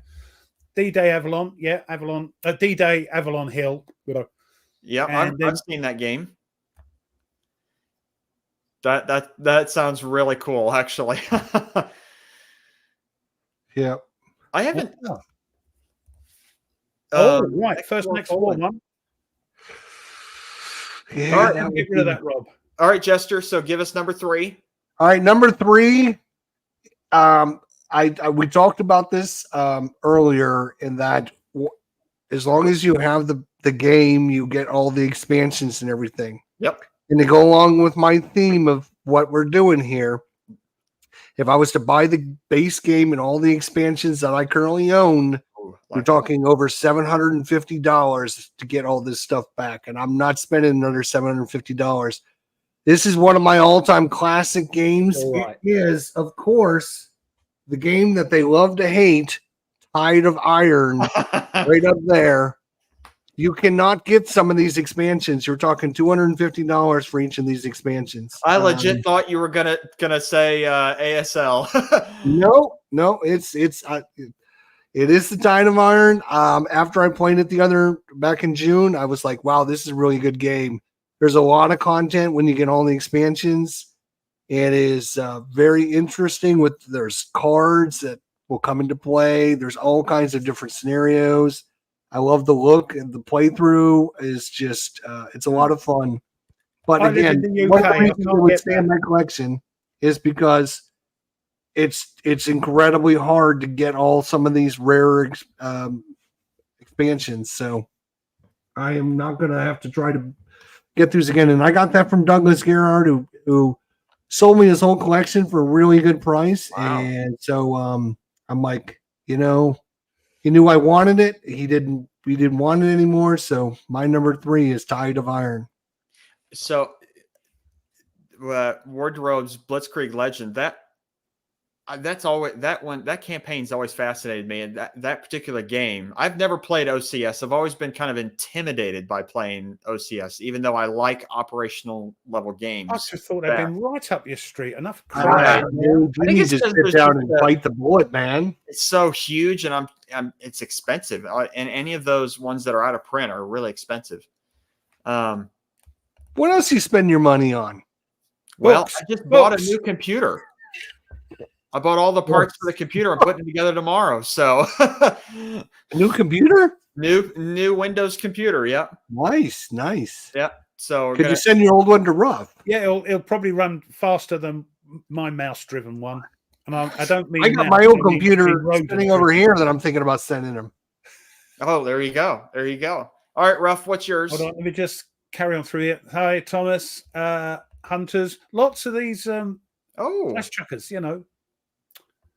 A lot of people like their solitaire games. I'm seeing. Yeah, because you don't have to worry about anything else.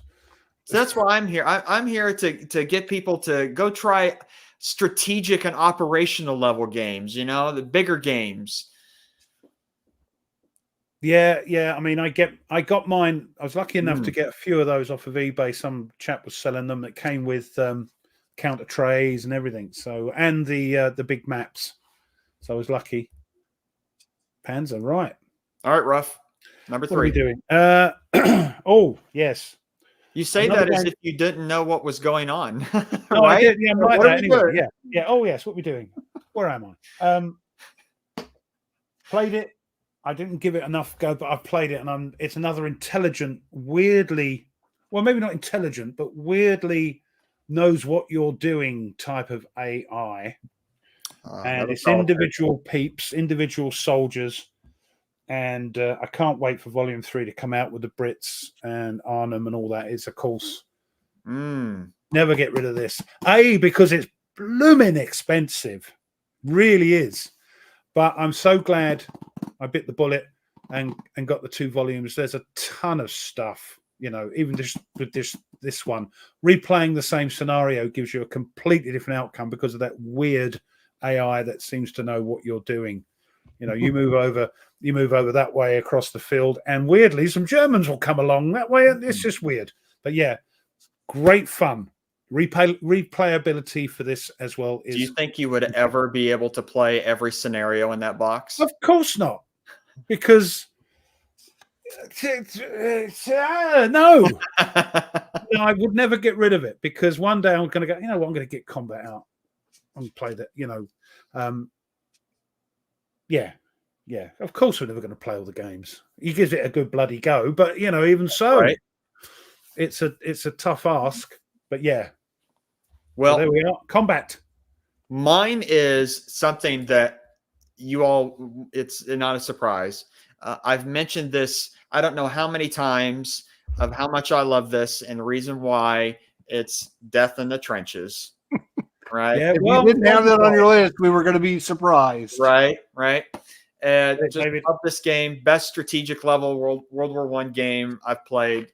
Just love it. It is very, very engaging. Love the narrative-driven aspects of it, with the 500 different events that can happen in the game. Every game is different. It's just a lot of fun. Yeah. Plus, I wanted one on World War I. I mean, here we go. I'm in my You World War I. Really? Yeah, so I gotta have one. If you ask me in 6 months, it might be different. Right. Exactly. All right, Jester, number 4. My number 4 is, again, one of these games. This is mostly on the list, not because of price. It would be a little bit harder because it is out of stock. It's out of print. This is a GMT game called Fields of Fire. It's on my list mostly because, again, older game, not readily available. I have a copy. I'm sure I can get another copy. That's not the big thing. The big thing is, if I'm going to keep a game in my collection, I want it to be solitaire, suitable, and playable. And this game obviously is great solitaire. There's 3 different major campaigns that I get, plus Battle of the Bulge campaign, which I get because of the expansion rule we talked about. So I got 4 campaigns that have 20 scenarios a piece in them, plus random scenario generation. You couldn't go wrong with that. So I had to keep. I'm probably going to never get rid of Fields of Fire. That's why I specifically asked earlier if I have Fields of Fire 2. Does that? Could I get them both? Do they come as a package deal? But no, they don't. Okay. Yeah, gotta pick one. But still a great game, great system. Again, older game, out of print, a little bit harder to get, but still reasonably priced. You can get a copy. If you can get a copy, get a copy. The one they're reprinting is the deluxe version, Fields of Fire, the deluxe version. Eventually, but I mean, yes. Who knows? They've been reprinting Comic Commander for 2 years too. Yeah, yeah. So that's my my number 4, Fields of Fire. All right, there you go, Paul. Good job, Paul. Yeah, it's a great game, but I haven't played it enough for it to go on my list. As we said in the green room before we come on, or I might say on here, ask me in 6 months, it'll be a completely different list. Right. But this game, when it came out, blew me away with its rule book, the way it explained it, with its tutorial sequences, with the unusual mechanics and the sort of abstracty way it did things. But it reminded me a lot of looking down at a naval map at Command HQ with the convoys mapped out. This is the route they're taking. With the unknown, we think they might be here, the Germans going after this convoy, but it's like delayed. What you laugh? What we got? Here we go. What? Read. Oh, yeah, forget it. You have to have a certain IQ, I think. Anyway, no, but joking. Joking. So yes, it reminds me, as I always say when I play this game, of the Hunt for the Bismarck, or Sink the Bismarck, where he's looking down at this map with the little ships on it, and it reminds me of that. But it's the mechanics are so different, and it blew me away. And it is, of course, Atlantic Chase. Fantastic game. really is, and I'm looking forward, sort of, to the Pacific version. Yeah. I think this is sort of the thing, you know, Atlantic War, and this was going on. This was called the Phony War because people in Britain didn't realize there was a war going on because there wasn't any bombings, there wasn't any things, you know, there was nothing much in the newspapers. But this nearly ended it for us with the convoys being sunk and the supplies getting through.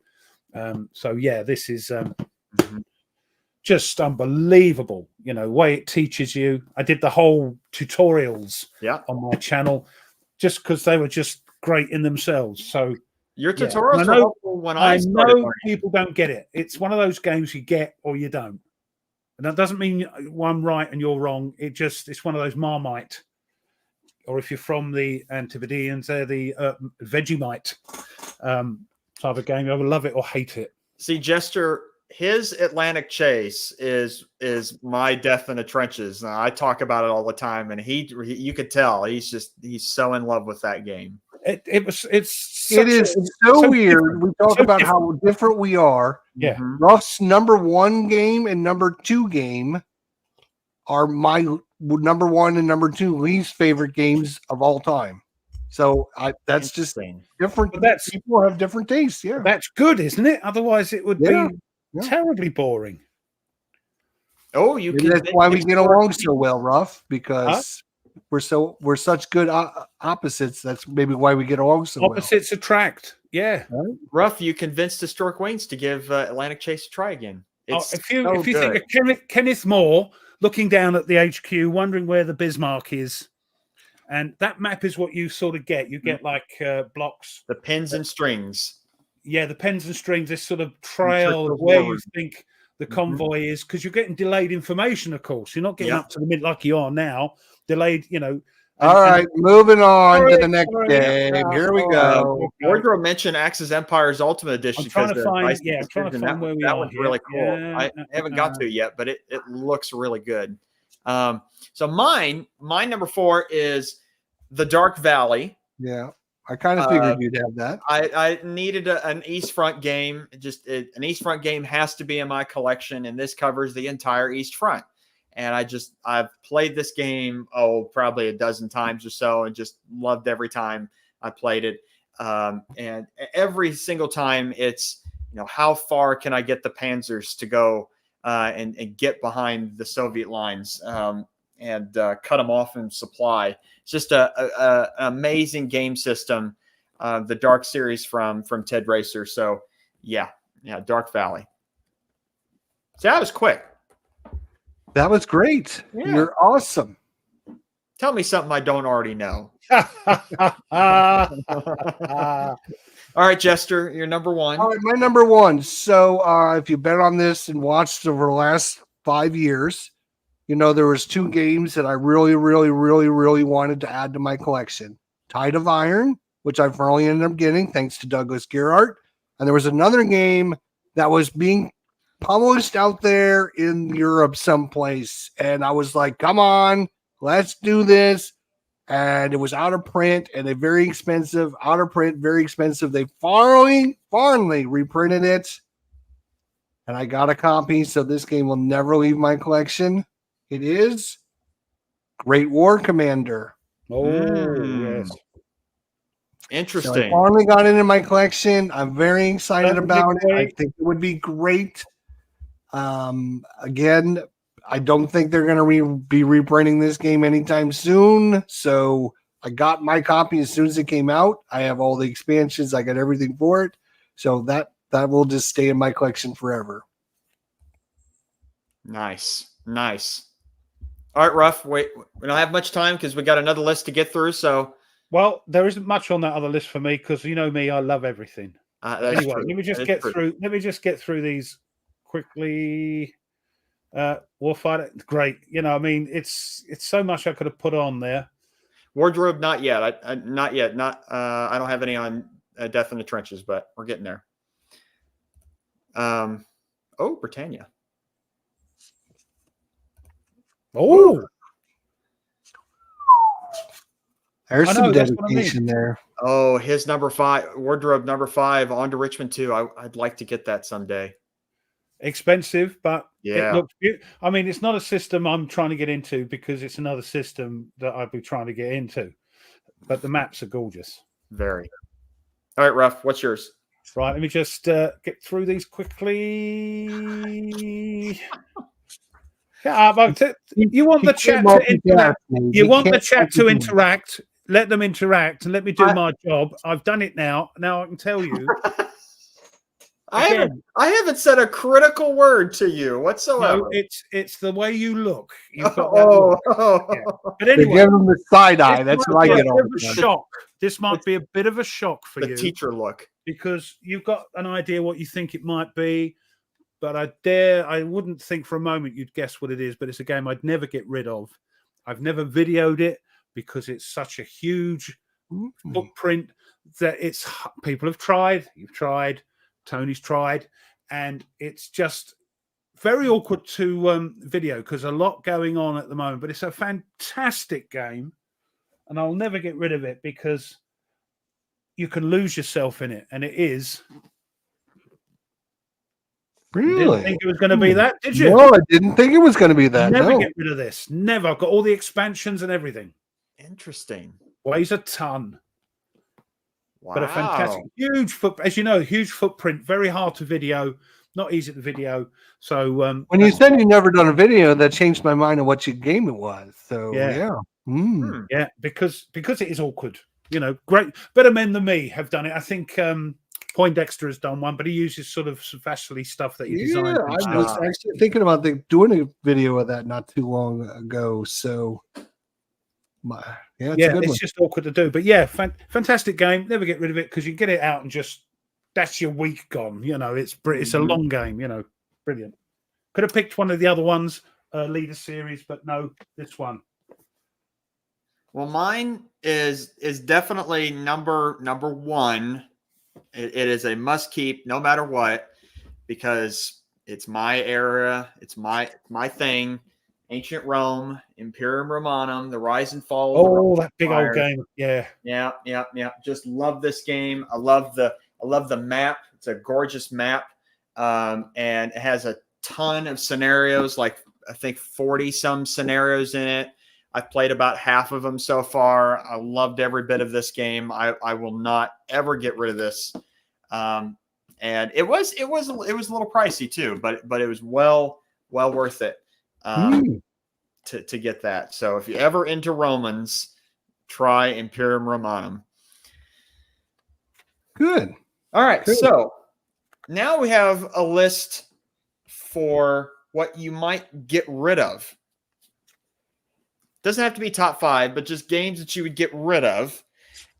Maybe it's, you liked it, but it's not something that you would come back to often, or you hated it outright and you just want to get rid of it. Or, it's a game that you don't have enough time to ever fully be able to get into it. So you might as well get rid of it. So Jester, why don't you go ahead again first? This part was the easy part because I've already got games pulled out of my collection, stacked up, waiting to go to get sold because I'm going to be selling off some of this collection because I'm never going to play these games. And I was like, oh, well, then I can just choose this one, and this one. My number one is one of the worst games that I've played in the last 2 years. And I know Ruff and Nate are probably going to be very upset with me. No. Atlantic Chase is not a friend of mine. I do not enjoy that game. Yes, I should probably give it another chance, another try. I should probably maybe try the solo mode, whatever. But I understand what you guys say about the big long chain and stuff, but that's only part of the story because as soon as you start breaking that chain up, you don't have this big long chain. You got a little tiny chain left. And then all you can do is that might be the wrong part of the chain. That might be the wrong part of the chain. This one over here is that's where it is because you're attacking where you think the convoy is. You've attacked it. Yeah, there you go. You could send Atlantic Chase to Historic Wings. I'd be more than happy to send it to him. I would be more than happy. It's on the chopping block. It's out of my shelf. It's on the chopping block. So Atlantic Chase is not a fan of mine. Interesting.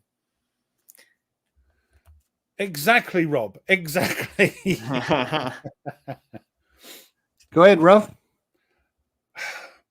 Do you know what? I've looked around. I'm thinking no, because I do a lot of research and looking into the games, reading reviews, watching videos, looking at stuff before I part with my money. So I'm 90, more than 90% sure that I'm going to enjoy the game. The only thing I would get rid of, there are 2 games, and it's going to be for the same reason, is SPQR. Now, wait a minute, keep your knickers on.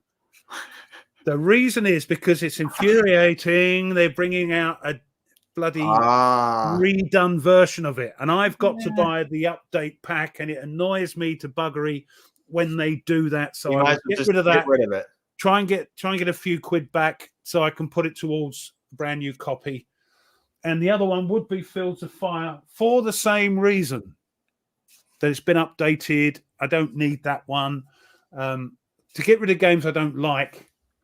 I can't say because I haven't played everything, and you know me, I tend to love everything only because I look into games before I buy them. I don't buy them. Even I go, ooh.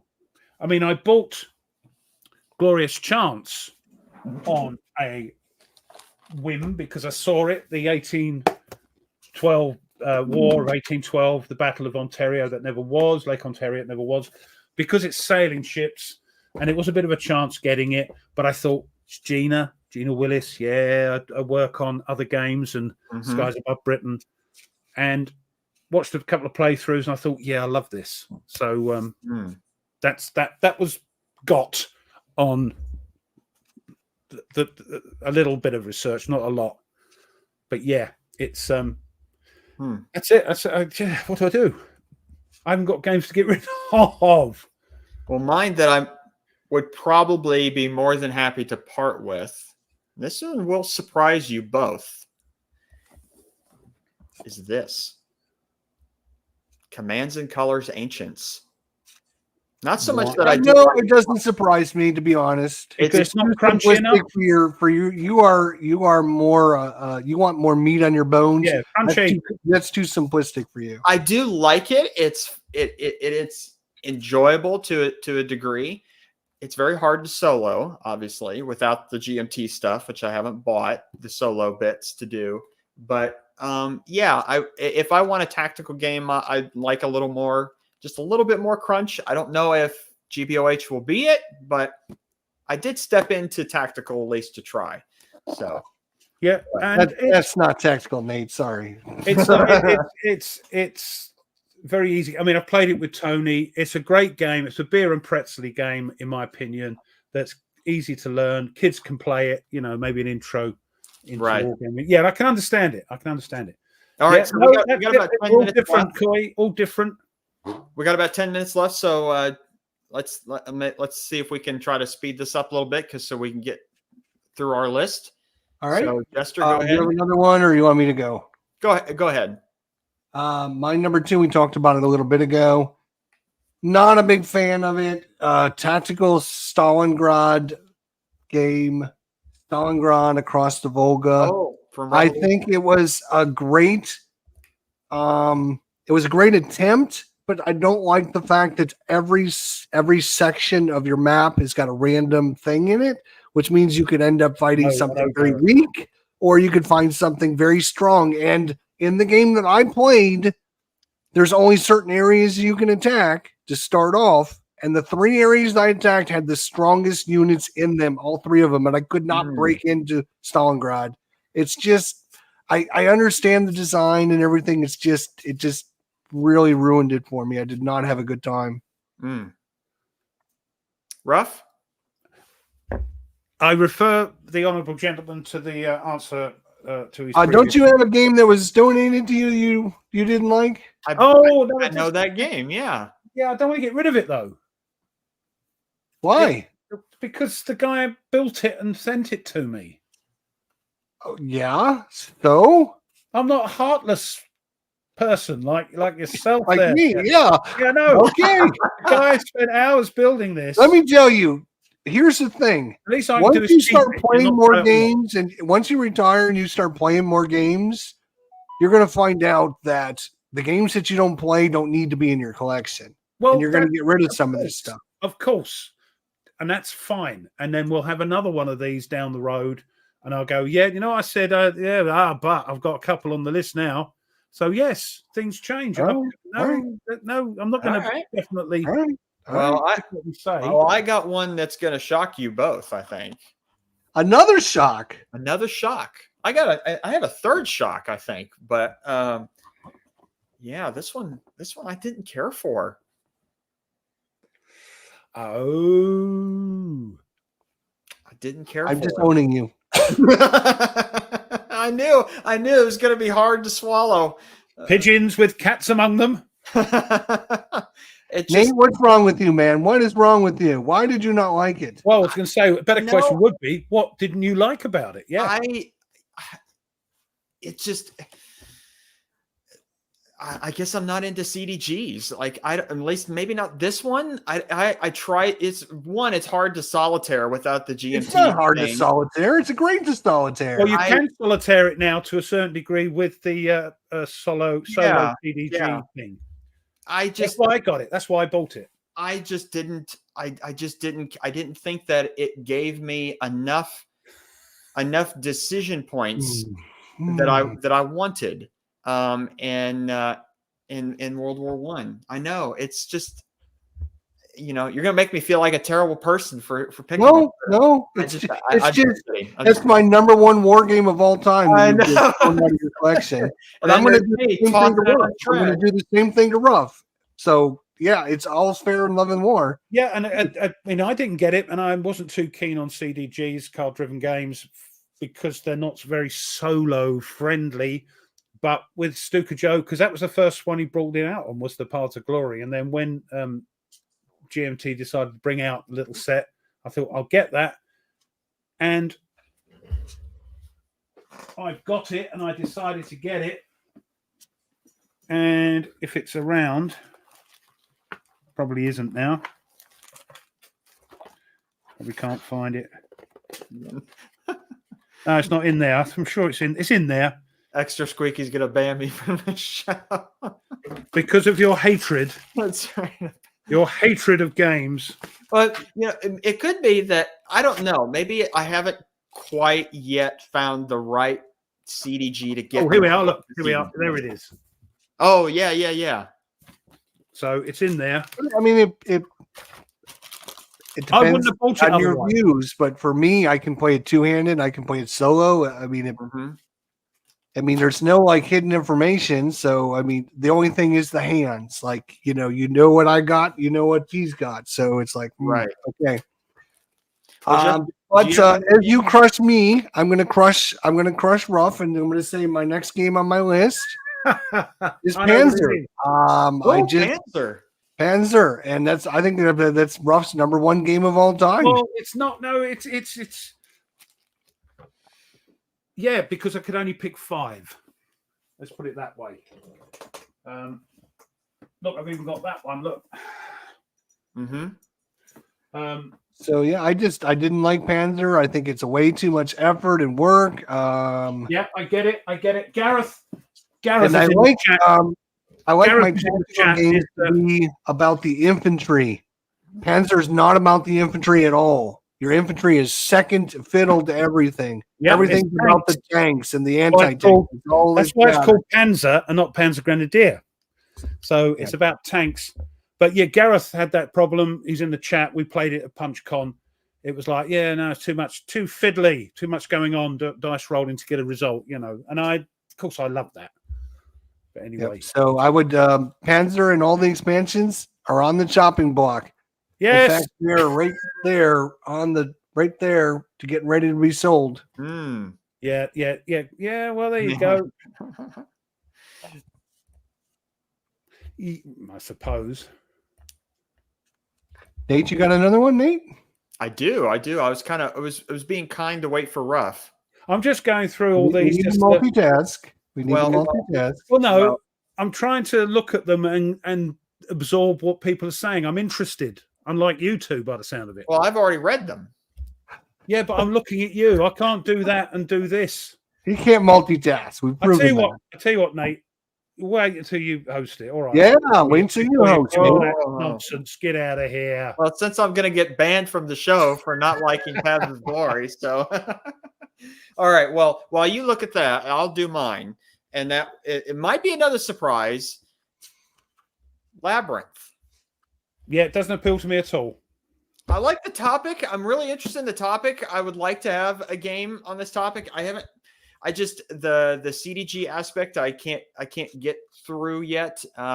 It feels as someone mentioned in the chat that CDGs can tend to make things a little gamey, and I kind of felt that way going through it. And isn't that the one that once you know what the card, you learn the cards, basically, yeah, very gamey indeed. Yeah, and I can understand that about Labyrinth. That was his first design before he started with the coins system. It's kind of pre-coin. And I can understand why people do not enjoy it. I myself actually had that game out on my table a couple weeks ago and trying to relearn it. I'm like, no, I'm not doing it. I'm not spending 2 hours trying to fiddle-faddle with this game. Fuck it. Yeah. I'm out of here. Yeah. So, yeah, I can understand why people get... Then. What? Freaking frack. Freaking frack. All right. Rough. Did you have one? Since I went before you. No, because the only one I might get rid of because it's got such a bad, and I'm very disappointed. Sorry, on my own, Mrs. Ruff and the boy are away at a festival at the moment, camping. I just don't do tenting at all, so I'm here on my own. So I've got a treat. My version of camping is when room service closes at 11. Yeah, that's me. I like a room with a toilet in it. Anyway, not this one. Trying to get it is something I would get rid of because it's such a shame. It's a Ben. Oh, I know this one. I just saw it. And there's lots of errors with the rules, and some of the counters are wrong. I haven't even taken it out the shrink wrap yet. Yeah, banish all their fears. Which is such a disappointment. I know when Nordic feels the same way. Really? I'm not sure what they're going to do. Allendale did a big playthrough of it. Yeah, I mean, it's probably playable, but there are some rules that you can't get because it's not explained properly. Right. So, which is a shame. So it's still just in the brilliant. It's brilliant. Well, gentlemen, we are at the 2-hour mark. Oh, blimey, right. Yeah, time flew by.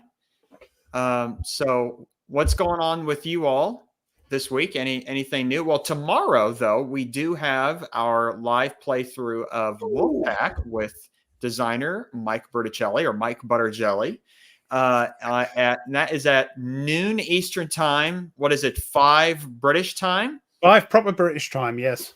And it will be on ID Gesture's channel. So come out there and watch the War Room continue to play Wolfpack. Jester, what else is going on your channel this week?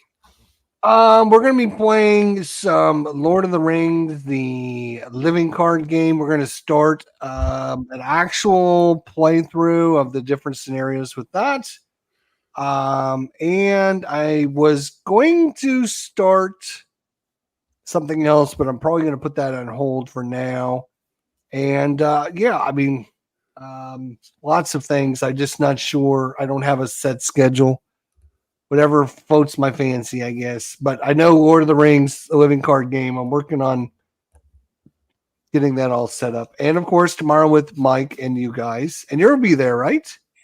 I will be there, yes. Yeah, okay. Yes, because last week where they said, oh, we'll play for a couple of hours, 5 till 7, our time.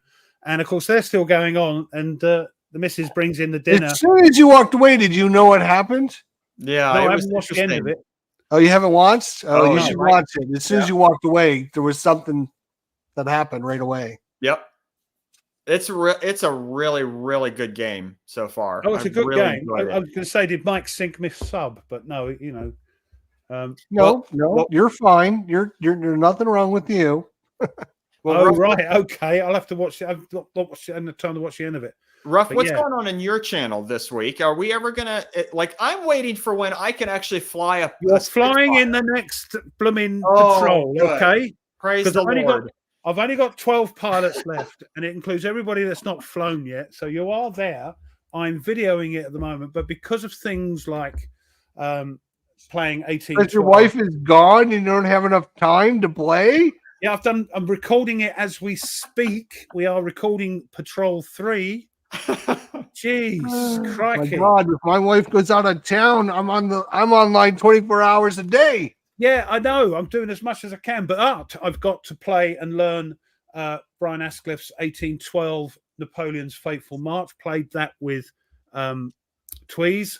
We're playing it again next week just to get familiar with it. Then we're going to go live with that sometime, hopefully with the designer. We've got Friday. Doing the thing with Tony? Friday, we've got the thing with Tony again. We're playing the second part. Hopefully, we'll get some more videoing of Skies Above Britain because I want to get it done because it's a great game. It's a great game. Fun to watch. It's fun to watch. Yeah. So it's coming. Just give me. I'm not. Geez. We're patient. I mean, I'm You're a only teacher. in, what is this, the second mission? Third mission being video. Third mission coming up. This will be when it's finished. Be halfway through. And it's only taking you 3 months to get there. All right, not bad. Well, but they're bloody good videos. All right, they're there. People enjoying them. People are going more. Give us more, Ruff. When's the next one coming out? It's like Saturday morning pictures when you watch Rocket Man, and it was like the cliffhanger at the end. Right. You couldn't wait to get back and watch it. It's a bit like my videos. All righty. Well, gentlemen, this has been a lot of fun, and thanks to all the chat and everyone to come out and watch us and join us on the War Room again this week. So, see whose channel are we on next week? Is it Jester? We're on your channel, and my topic. Oh, it's going to be a good one, boys and girls. It's going to be a good one.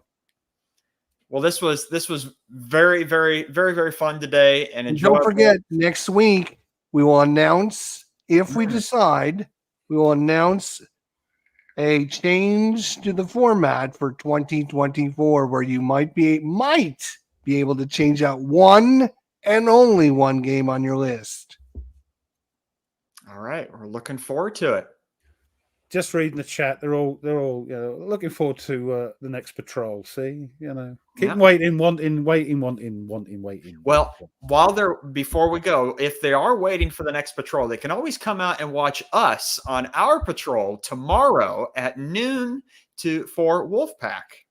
Yeah, and it's completely. Well, it looks completely different to the game we played a year or two ago. How long ago was that? A couple of years, was it? We played it. It's been a while. Yeah. It's completely different. Looks completely different. Plays. I don't remember it playing quite as well as. This is really good. It's. I can't wait to get it. So if looks you want great.